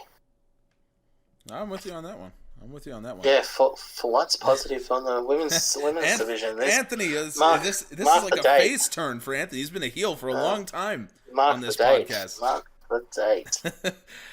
So while we're on the topic, let's talk about there was some movement with the NWA Women's Championship as well, because we did get an eliminator match on this night. It was Layla Hirsch against Allie, against the Bunny. Look, Sergi talked about this a lot. This was one of the matches that he featured on Styles Make Fights. Some really interesting analysis as well when it came to Layla Hirsch's style, and in that you were absolutely right. And not that I thought you were wrong, obviously, but we got a lot of validation about what Layla Hirsch is about. 21 strikes, 5 grapples, 15 seconds of submissions, a dive as well for Hirsch. Like she does everything. I mean, when you look at these numbers, every stat is filled out. There was not a 0 for Layla Hirsch on this entire thing, even in taunts, which I think is pretty cool. Look, I think Layla Hirsch is a great wrestler, and I think from the perspective of, do we put her against Britt Baker? No, because right now no one's beating Britt Baker. I think the only credible contender that could beat Britt at this point is Thunder Rosa. So if you put Layla against Baker, she's not going to win. She's probably not going to beat Camille either, but look, you gave her a big match and you had her win in a big moment on Dynamite. That's totally fine. I think Layla Hirsch is a great wrestler, and the size disparity between Camille and Layla Hirsch is absolutely absurd. Like, I understand that Camille's really tall and Layla Hirsch is really short. Layla was in flat wrestling boots and Camille was in heels. So you're not helping the proceedings at all by doing this, but it just adds to the story. So you know what? That match is going to be a lot of fun. It's going to happen in NWA, either on Power or on their, what is it, Empower, their all-women's pay-per-view thing that they're doing. It's going to happen on one of those. It will be on that? Yeah. Okay, cool. You know what? Good for Layla Hirsch. You know what? Good for Layla Hirsch. That is excellent. I'm happy for her because I like her. I like her style.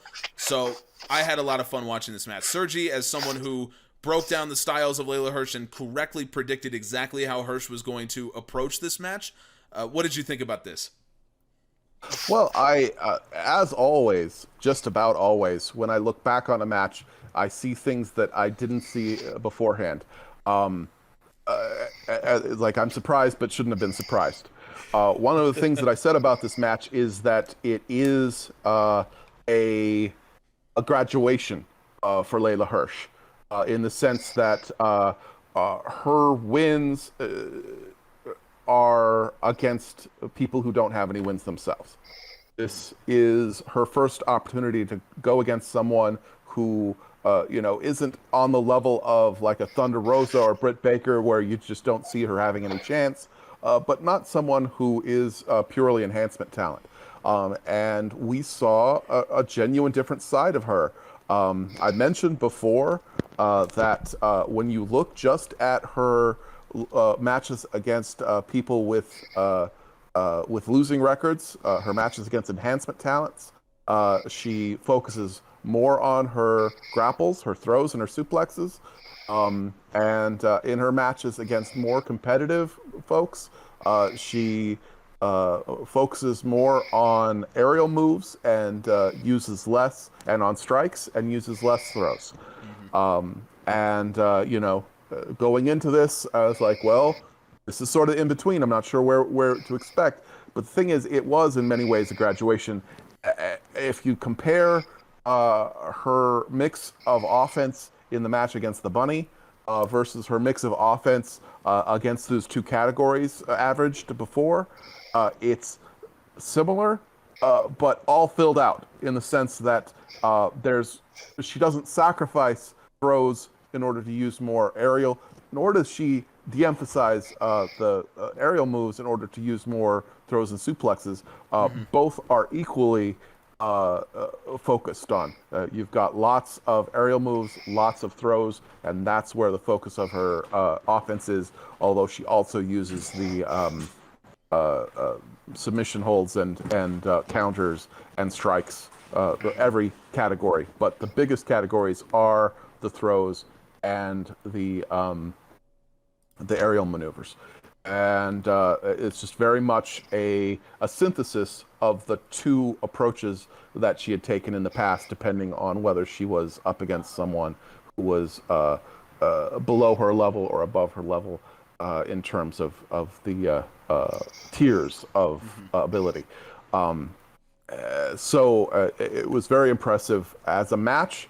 Bunny is always a great heel who focuses on intimidation, using her crazy taunts as a form of intimidation and get into her opponent's head, and that's where her focus is as a wrestler and as a competitor, and she did a great job of playing off of Layla and making Layla look great in this match that was very much a gatekeeping match for Bunny is acting as gatekeeper, and she advanced past that, and then this is leading to a fantastic David versus Goliath face-off that just made the whole situation look more interesting and intriguing, just because of the amazing difference in size between Layla and Camille, and I think that they probably sold a few pay-per-views just based on those few moments. That NWA got their money's worth in being a part of this partnership. I think you're absolutely right about that, and you use the word gatekeeper. I think that is an absolutely apt analogy for what we saw here. This was Layla Hirsch going from, we saw her debut during the pandemic era, so we know that she has the wrestling ability, but can she get the fans on her side? Will fans respond to her? And putting her in a match against Bunny, someone who is experienced, someone who has a ton of time against almost any style you can think of, wrestling any style, and being both face and heel. This is a perfect person to really test out. Can Layla Hirsch handle pressure like this? Can she be at this level?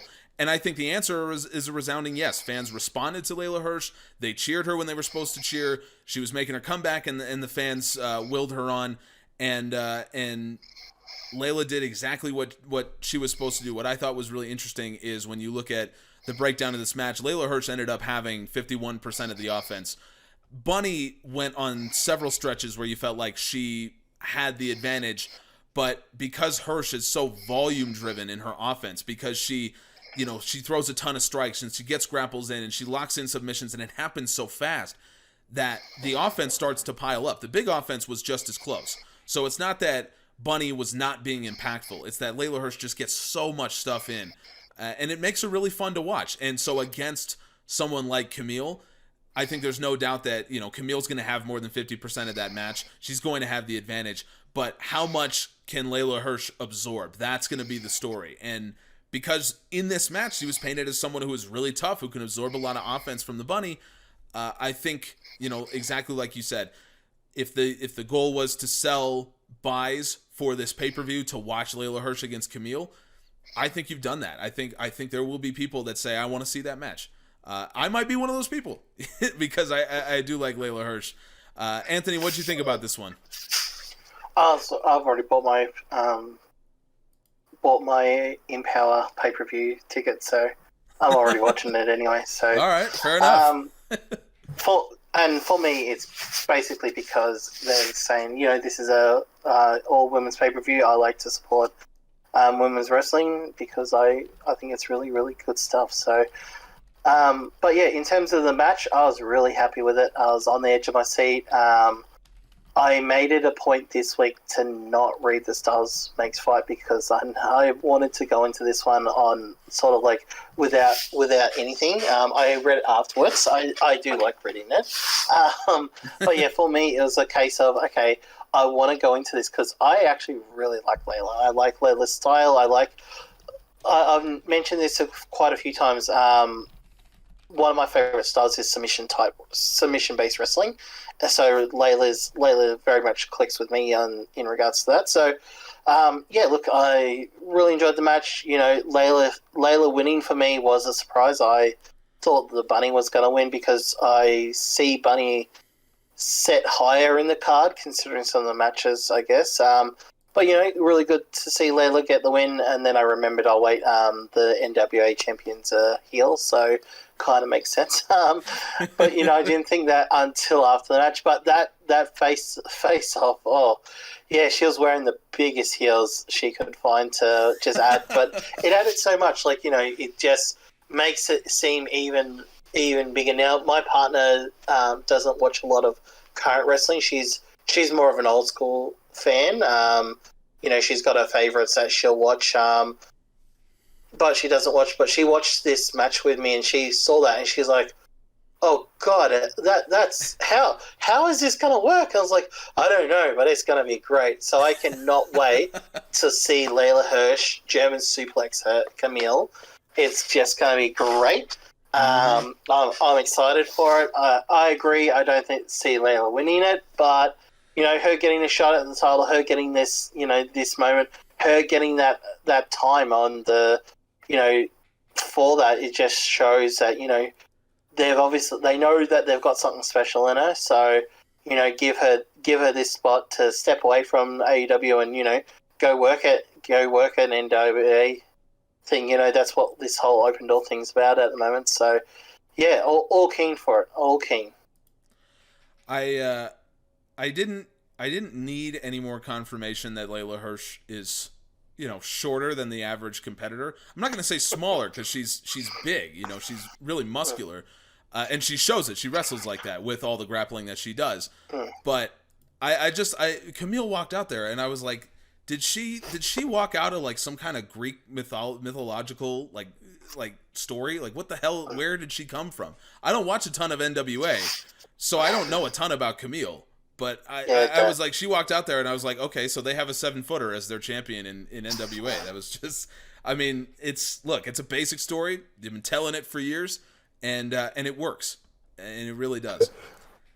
She is an Amazon. Let me give you a little background on her NWA role. Before she started competing on her own right, her debut was as a heater type of character for their men's world champion. Interesting. So, yeah, very much a Chyna-esque role for her, Nice. like as Chyna played for Triple H back in the day. Well, she sells the role. They've definitely emphasizes her as just being just this. Well, they've got the nickname Brickhouse. There's just like there's a lot going on there. She's big and built, and that's the contrast with the very short Layla Hirsch just adds to the intrigue for sure. Yeah. So I saw someone suggest a pairing, and I'm really in for it. Can you imagine Camille with Jade Cargill?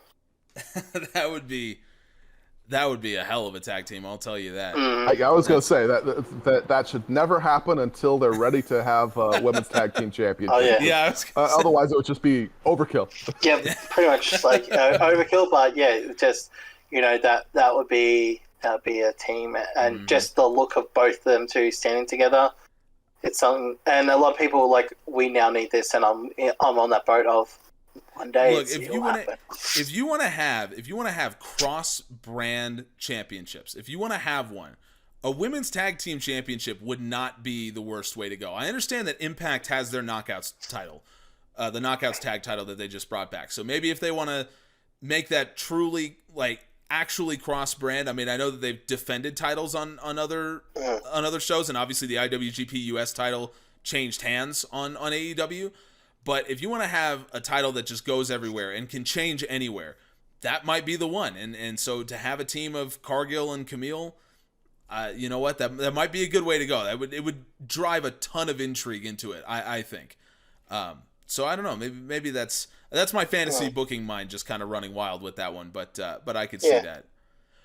You know, when it comes to the monster heel, we talked about it. You know, we're talking about it with Camille. It's a story as old as time. But in my opinion, no one in the world right now is playing the monster heel better than Miro. This is a guy who, when it comes to modernizing that concept, Miro has it down. And we have a video coming out, or is already out, depending on when you're listening to this, on the Pro Wrestling Musings YouTube channel that's discussing this match, Miro against Lee Johnson, and why Miro's monster heel persona is the monster of the future. This is what monster heels will look like in the future. So go check that out if you haven't. Go subscribe to the Pro Wrestling Musings YouTube channel if you're not already. But so I don't want to give a ton away about what I'm going to say on that video, but I will just say this.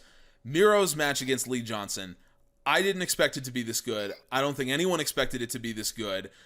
And it showed how if you just give us a physical story, that's all you need. You don't need, at the same time that AEW is doing like multiple years invested in several stories, like the Hangman and Kenny Omega storyline, like we were talking about earlier.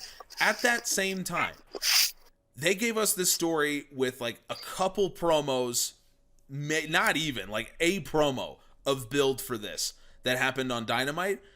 And yet you give me this really compelling physical story between Lee Johnson and Miro. That was not something I was expecting for this, but this match was so much fun. It was great in a way that I had never expected. And from a numbers perspective, I mean, we could talk all day about this. And again, I do over on that video on our YouTube page. So go watch that if you haven't already. But I don't know what to say about this. I really like this match in a way that I did not expect to like it. So Sergi, if you could kind of add some actual analysis to me stumbling over why I like this match so much, please. Why did this match work the way it did? You know, I agree in the sense that you go into it thinking, okay, here's a match with no build. This is basically Miro plucking out just the type of opponent that's his type of opponent. That is to say, a fast, small guy who they can make each other look great. That's what he's good at. He did a great job of it with Darby Allin. It was just a standard white meat babyface David versus Goliath situation. So we were expecting it to be good, you know, because that you can't go wrong with that situation. It should be great, but nothing special, you know, because it's pretty bog standard.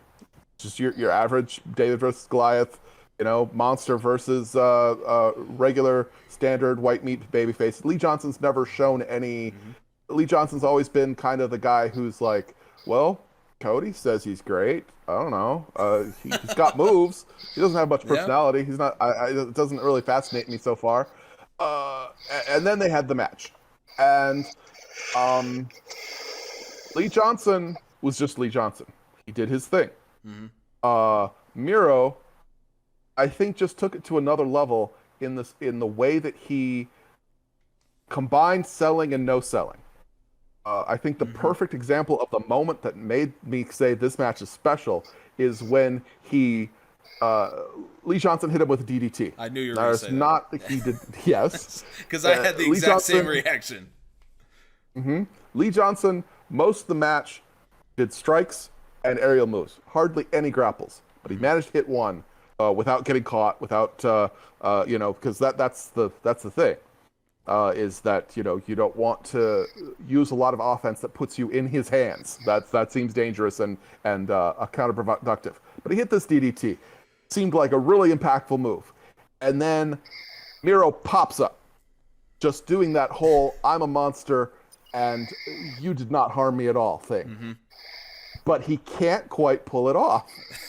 He pops up and does this, you know, "I'm intimidating" thing, and then he staggers and falls to one knee.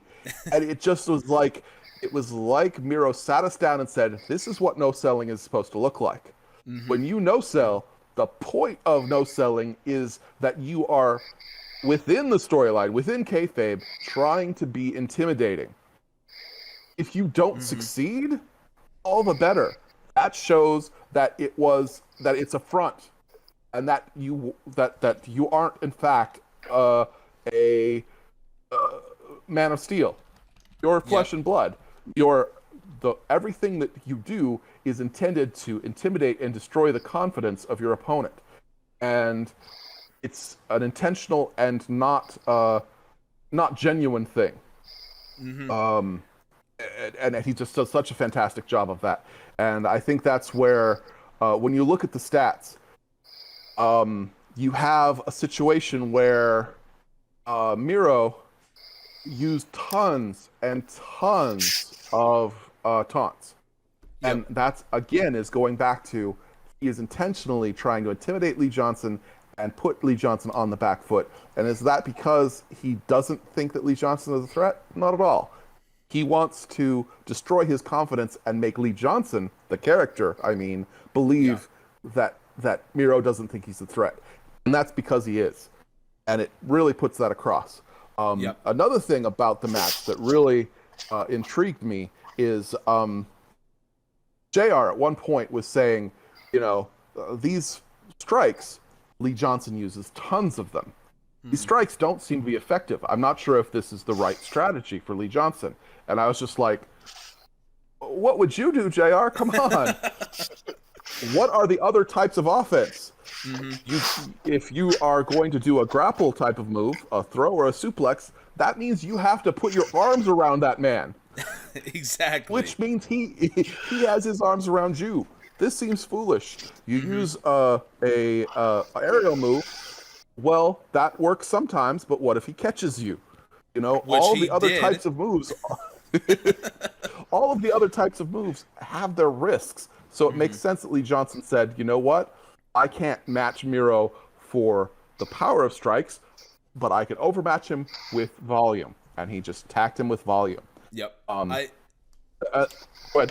I was going to say, you every point you make is pretty much, like, it's to the point where I'm now questioning if you actually wrote the script for me for this video that I was doing, because basically what I said in this video. The most important point, I think, is talking about the strikes and the way that Miro sells.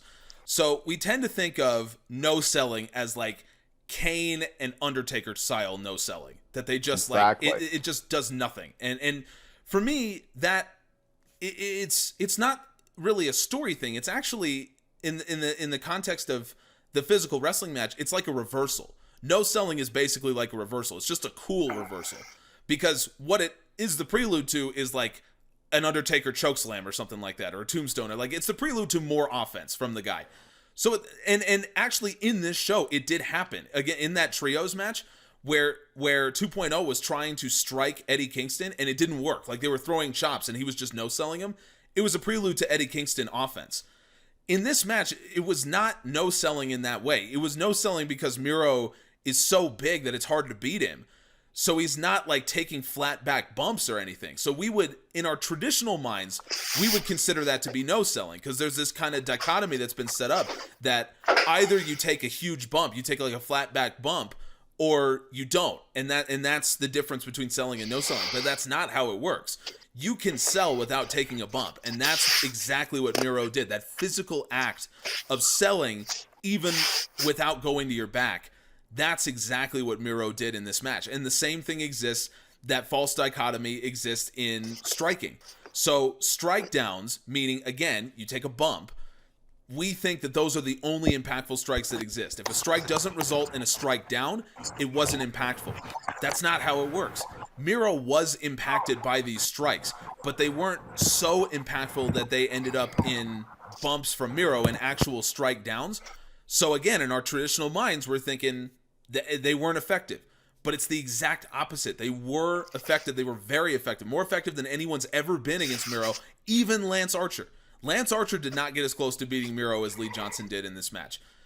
And it's because they're telling this story subtly, physically, through these strikes that Lee Johnson is throwing. And it's a story that I was not expecting to be told in this match. I mean, I figured, and we speculated about this last week, Lee Johnson is kind of in that Brian Pillman Jr., Dante Martin level of guy where he's springy, he's athletic, he has fun matches, but you're like, he's going to get crushed. I mean, that's the whole point, is Miro's going to destroy this guy.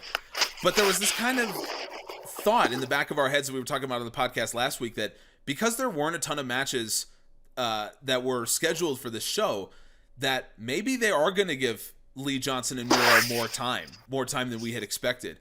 And lo and behold, they did, and they tell this incredible physical story. It's not something I was expecting to see on this show with other things going on and Malakai Black debuting and all this kind of stuff. But in a lot of ways, this was the most interesting thing that I saw on this show because it was so unexpected. And coming from Miro, it was so unexpected that he was going to do this. I think we have to give so much credit to Miro because he was a one-dimensional character for so much of his time specifically in WWE. He played a one-dimensional character and it worked for him. But I did not realize that he possessed this level of subtlety when it came to physical storytelling. But that's what this entire match was about. 10 minutes of subtle physical storytelling from Miro. And I just wasn't expecting to see that tonight, but I'm really glad I did.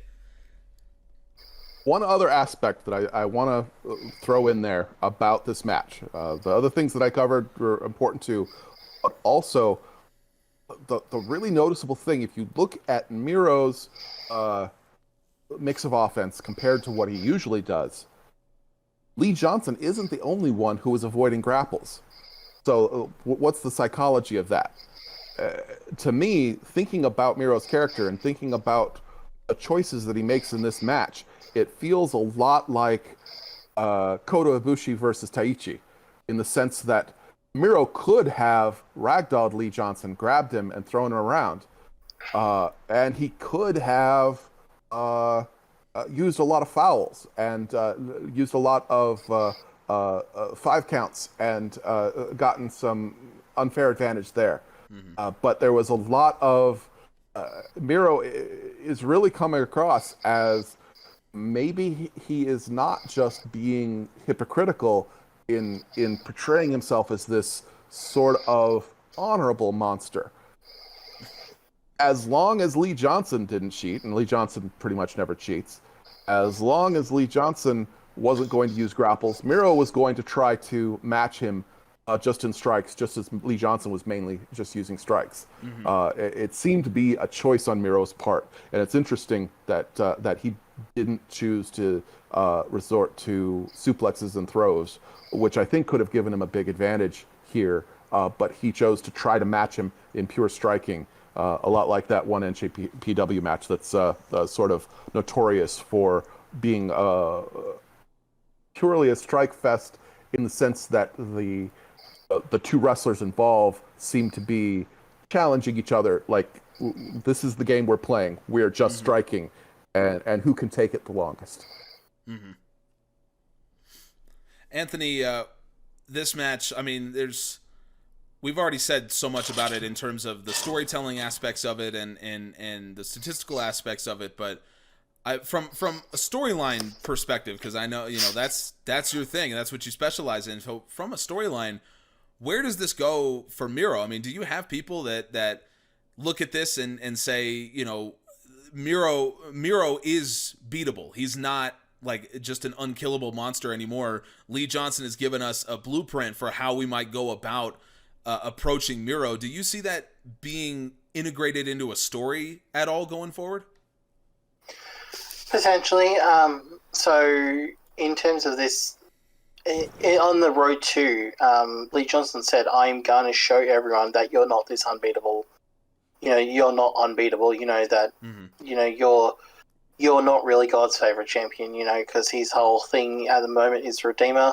I knew that this match was going to be good because Miro's been doing absolutely great work. Mm-hmm. Promo-wise, everything about what he's doing at the moment has just been fantastic. So, I think that this definitely showed that Lee Johnson is going to be one of those up-and-coming future prospects. And, it's really exciting to see that, the next 5 years of AEW, it's very exciting with some of the people that are, being built at the moment. So, for me at the moment, I think you'll just keep having these matches where people are going to get closer to Miro. You're still going to see him being overpowering, super strong. It's going to be that hard thing of getting him down, but you're going to see each person after the next get a little bit closer. And this is pretty much what we see with the TNT title, that, you know, every time, the longer someone has it, the more defenses they have, the closer people get to beating someone with it. So, you know, I fully expect that that's going to happen with Miro. Who's going to take it off of him? It's anyone's guess. They don't really have anyone at the moment near there. I'm hoping that they have him defended at All Out against who knows, someone. But yeah, look, I'd personally like to see it defended a little bit more regularly. I do, although Miro said that, you know, the challenges have dried up ever since he got the belt, which does make sense, and I do like that. But me, it's gone from being defended weekly to being defended, you know, every few weeks here or there. You know, I'd like, especially the big issue is that, you know, the belts need to be defended. Kenny's not defended; he's in the Aegis. The tag ones haven't been defended in quite some time now. This was the first TNT one in a few weeks, and obviously the women's one was defended last week, so that one's going to be defended again. So, you know, realistically, is Kenny going to have a defense between now and All Out? Probably not. Is the tag one, they might have a defense between now and then, but considering what they said this week, probably not as well. The women's one, obviously, will get the red velvet, then probably nothing till All Out, but that's fine. That's, you know, a nice distance. So, yeah, look, you know, obviously you need to add stakes to things, add things to happen. Obviously, other important stuff is happening on the show, which is why it's good, other good wrestling. But, you know, I just feel like not having the TNT title as regular as it was does just take a little bit of shine off of it. But at the same time, they have tried to make it make sense in storyline, which I like that they've said that. Because they said that, I can sort of go, okay, cool, I can give you a bit of a pass. Just me personally, I'd just like to see it defended a bit more because it's a beautiful title and, you know, I'd like to see it more on my TV. I'm with you on that one. Look, Miro, he has a totally different strategy of how he's going to legitimize this title than Darby Allin did. I really liked Darby Allin when he was defending the title. In fact, he went from, like, the TNT title made Darby Allin. You know, he went from shocking Cody Rhodes and winning that to, you know, delivering us classic main event, like really, really good main events on a consistent basis. And he did that because he, again, was able to tell physical stories in the ring and get us invested in matches that he was in. And so there was not a ton of promo work done, really, by Darby Allin. So for Miro, I think it can be a very similar blueprint, just from a different perspective. Darby Allin is a babyface. He fought like a babyface, except for, I mean, Craig will be quick to remind us that there were lots of fouls for Darby Allin, so maybe not a babyface kind of thing. But anyway, the point is, he fought like a babyface. He sold like a babyface. Miro's just the other side of that coin. He tells physical stories. He cuts great promos. I mean, Miro has like the old school view of promos. He's going to give you one-liners that you remember, that you're like, oh man, that is cool. Like, this guy's cool. And so he can do that and get you invested in him as a character, and then he'll tell physical stories. He'll just do it as a heel. So I think I'm with you. I don't necessarily need the TNT title to be defended every week the way it was when Darby Allin was a champion, but give me a match every 2-3 weeks.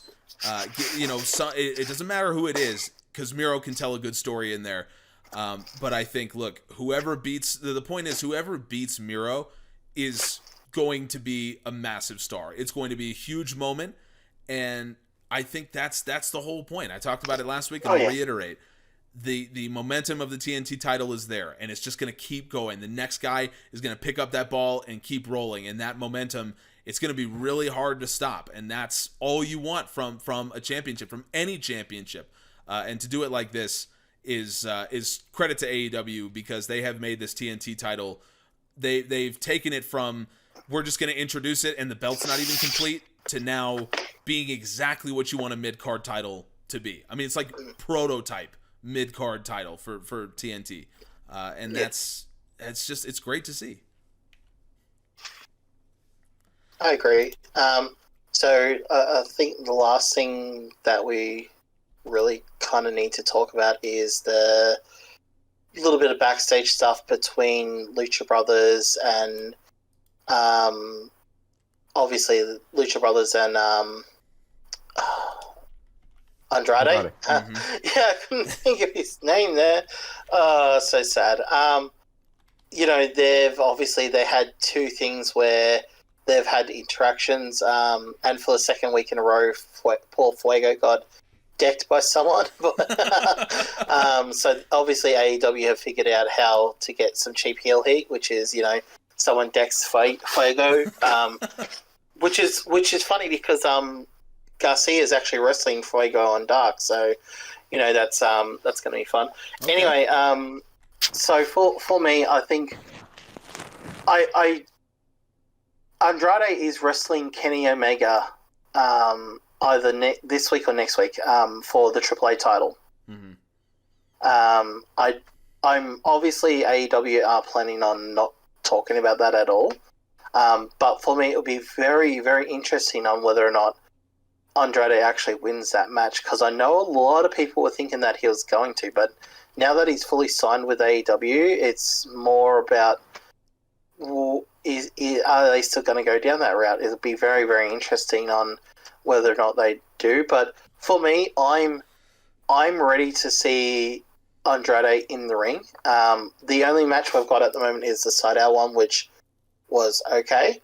I need to see Andrade in the ring doing what he's meant to do.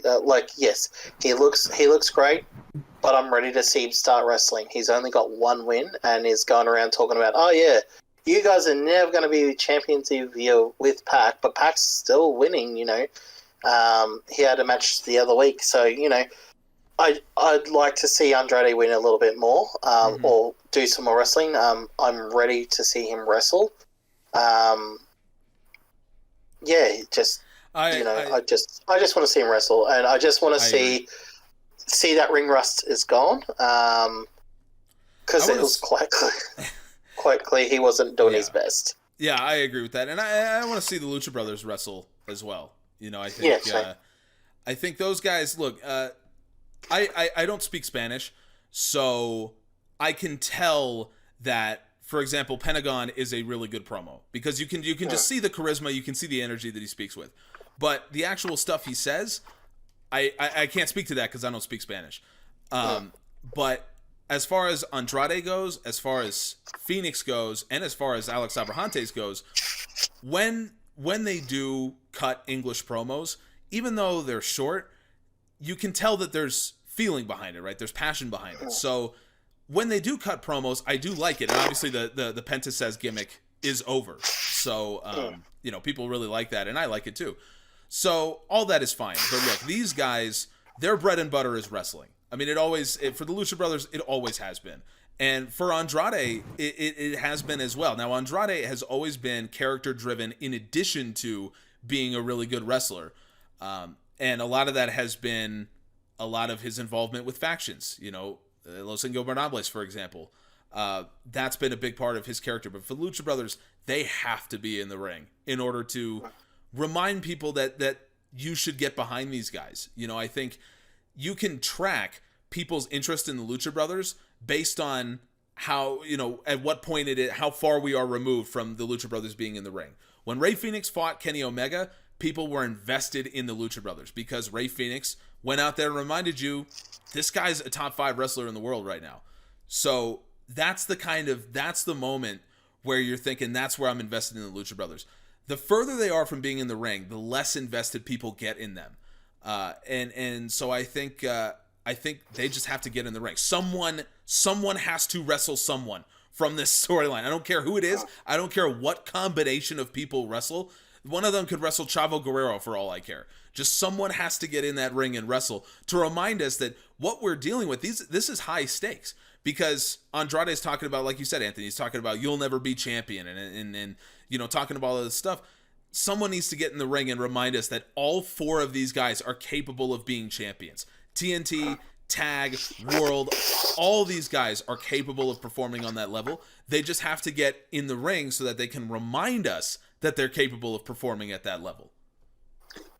Yeah, there's also the whole thing that, we've seen Penta and Phoenix swap allegiances a few times already, where we've seen them with, Eddie, and now with Pac, so they went from Pac to Eddie, back to Pac, and now they're potentially going with Andrade. So wherever they end up, I'd like them to stay for a little while and to actually do something. I always thought that they should have been the first AEW tag champions. They had the storyline there. It should have been them. I think that they really deserved it. But yeah, in terms of this at the moment, they're so far from where they were I agree. They just need to get in the ring and do some wrestling. Same with Andrade.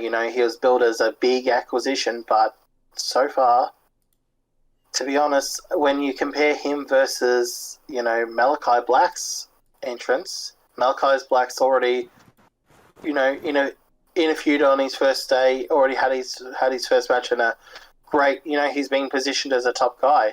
We can't say that about Andrade. He beat the number 5 contender, which is, cool. He beat the number 5 contender. Mm-hmm. But since then, he's done nothing. So, I guess little pet peeve. I think that this just needs to move on a little bit. We need to see him wrestling. I want to see him wrestle because I'm a big fan of his. So, I just want to see him wrestle. I'm looking forward to that AAA title against him versus Kenny to see how much he's actually still got in him, because that match against Sydal was a little tad disappointing, but we'll see. We'll some get ring there. Some ring rust, I think, like you said. Yes. Yeah. Exactly. Yeah. I Sergi? would say that. To me, certainly, definitely would not. You can't go wrong with any of those possible combinations with Andrade, with any of the 3. But I don't have a problem with the time that they're taking to build the story. I really like what's going on with that story in the sense of we've got Andrade just fundamentally misunderstanding what Triangle del Muerte is about. Like, why work for him? You could work for me and it would be better. And they're like, we don't work for Pac. And that implies that you think that if we were with you, we would be working for you. Yeah. We're above that. And they understand that about themselves. And I think that that's a great story of, hey, we'll do tag team matches, and we'll be great at tag team matches because we're brothers, and we're great at this. And we'll tag with Pac if my brother isn't available, and we'll be great at that too. But each one of the 3 of us could be a world champion. We're all at that level. And, unlike Team Taz, where because they were all kind of reaching for that level, they got in each other's way. Mm-hmm. We don't do that. We don't get in each other's way. Yeah. We're a brotherhood. We've bonded over just having the same attitude towards the job that we do, towards pro wrestling. Yeah. And you can't come between us. Mm-hmm. And Andrade has to try to come between them in order to really highlight what that bond is. Yep. So I don't have a problem with that. So you'll notice that I was starting to laugh. The reason is that 11 minutes ago, AEW just announced that the main event for Dark Elevation is going to be Lucha Brothers versus the Sydal Brothers. Wow. So they're going to be in the ring on the main event against the Sydal Brothers. So that should actually be a really good match. You know what? I will tune in and watch that. I'm not a regular viewer of Darker Elevation the way you are, but telling me the Lucha Brothers are going to be in the ring is enough for me. Against the Sydal Brothers, as well. Which, yeah. Well, it just, again, it shows you the power of the Lucha. I'm sure I'm not the only one that, will see that and be like, you know what? I don't watch all the time, but I'm watching that match. And again, just get these guys in the ring. And I agree with you, Sergi. I think the story is there. It's a good story that they're telling, but this is the anchor here is how good. Yeah, the anchor is how good these guys are in the ring, and that's what it has to be built around. And it's not everyone that can just be great by virtue of how good they are in the ring. A lot of times, for most people, you need good stories and really good characters to add to what you have in the ring. These guys are those rare guys that just by virtue of how great they are at wrestling, specifically the Lucha Brothers, they just you get invested in their stories just because of their performance in a wrestling ring. And so I know that they've dealt with injuries, so I understand that there's some physical limitations to what they can do. I mean, Rey Fenix works at such a level. I mean, Penta does too, but specifically Phoenix, because of everything he does, works at such a level that you can't have him go every week. It's not, his body can't handle doing that every week. But doing it every few weeks, I think if you want to put the belts on him, all I'm saying is, we talked about trios titles earlier. Trios titles, put them on Death Triangle. You can do whatever you want after that, but that's the group that, to me, as a trio, that they need titles. I mean, if they could carry cardboard to the ring, I don't care what it is. They just need something to put around their waist, because they just are that good as wrestlers. Yeah, it's been a long time coming for the Lucha Brothers, especially. So they'll, in that first, that very first press conference and everything, I think they're well and truly overdue for those tag titles. So, be very interesting. Yep, I agree with you on that one. The NXT news added even more to what was a stacked Dynamite with tons of stuff to talk about, but it's only going to get crazier from here, because we got Dynamite next week. We have Rampage first episode next Friday, and then we just have the small matter of CM Punk's impending debut, which happens a week from next Friday. So don't forget, we had a special Dark episode tonight as well on Friday Night Dark. That's true. We do have that as well. So it's just, look, there's just not a lot happening in wrestling, is what I'm trying to tell you. There's just not a ton. So look, if you don't see us next week because it was too boring and there's not enough to talk about, we'll be here doing probably like 4 podcasts, because we got to have a podcast about Dynamite. We're going to talk about Rampage. We're going to talk about CM Punk. We're going to all this stuff that's going on. So if you're not subscribed on YouTube, if you're not giving us a 5-star review on Spotify or Apple, if you're thinking, you know what, these PWM guys, look, I like them, but they're just not working hard enough. They're just not giving me enough content to keep me invested in what's going on. Fear not, because there will be enough content for you. So whether it's our podcast on Spotify, Apple Podcasts, wherever you are, whether it's on YouTube where we have content coming out, make sure that you're following us everywhere, because there is tons of stuff happening at Pro Wrestling Musings, and it will just continue to ramp up with all the stuff that's going on. And if you're not following these guys, make sure you do. So, Anthony, if you would, please tell the people where they can find you. Come see me at Anthony Down Under. Yeah, that's on. Sorry, it's 3 a.m. It's late for him. It's 3 a.m. for me. I've been up since early, so don't mind me. Anyway, Anthony at Anthony Down Under. Also, check out my most recent work.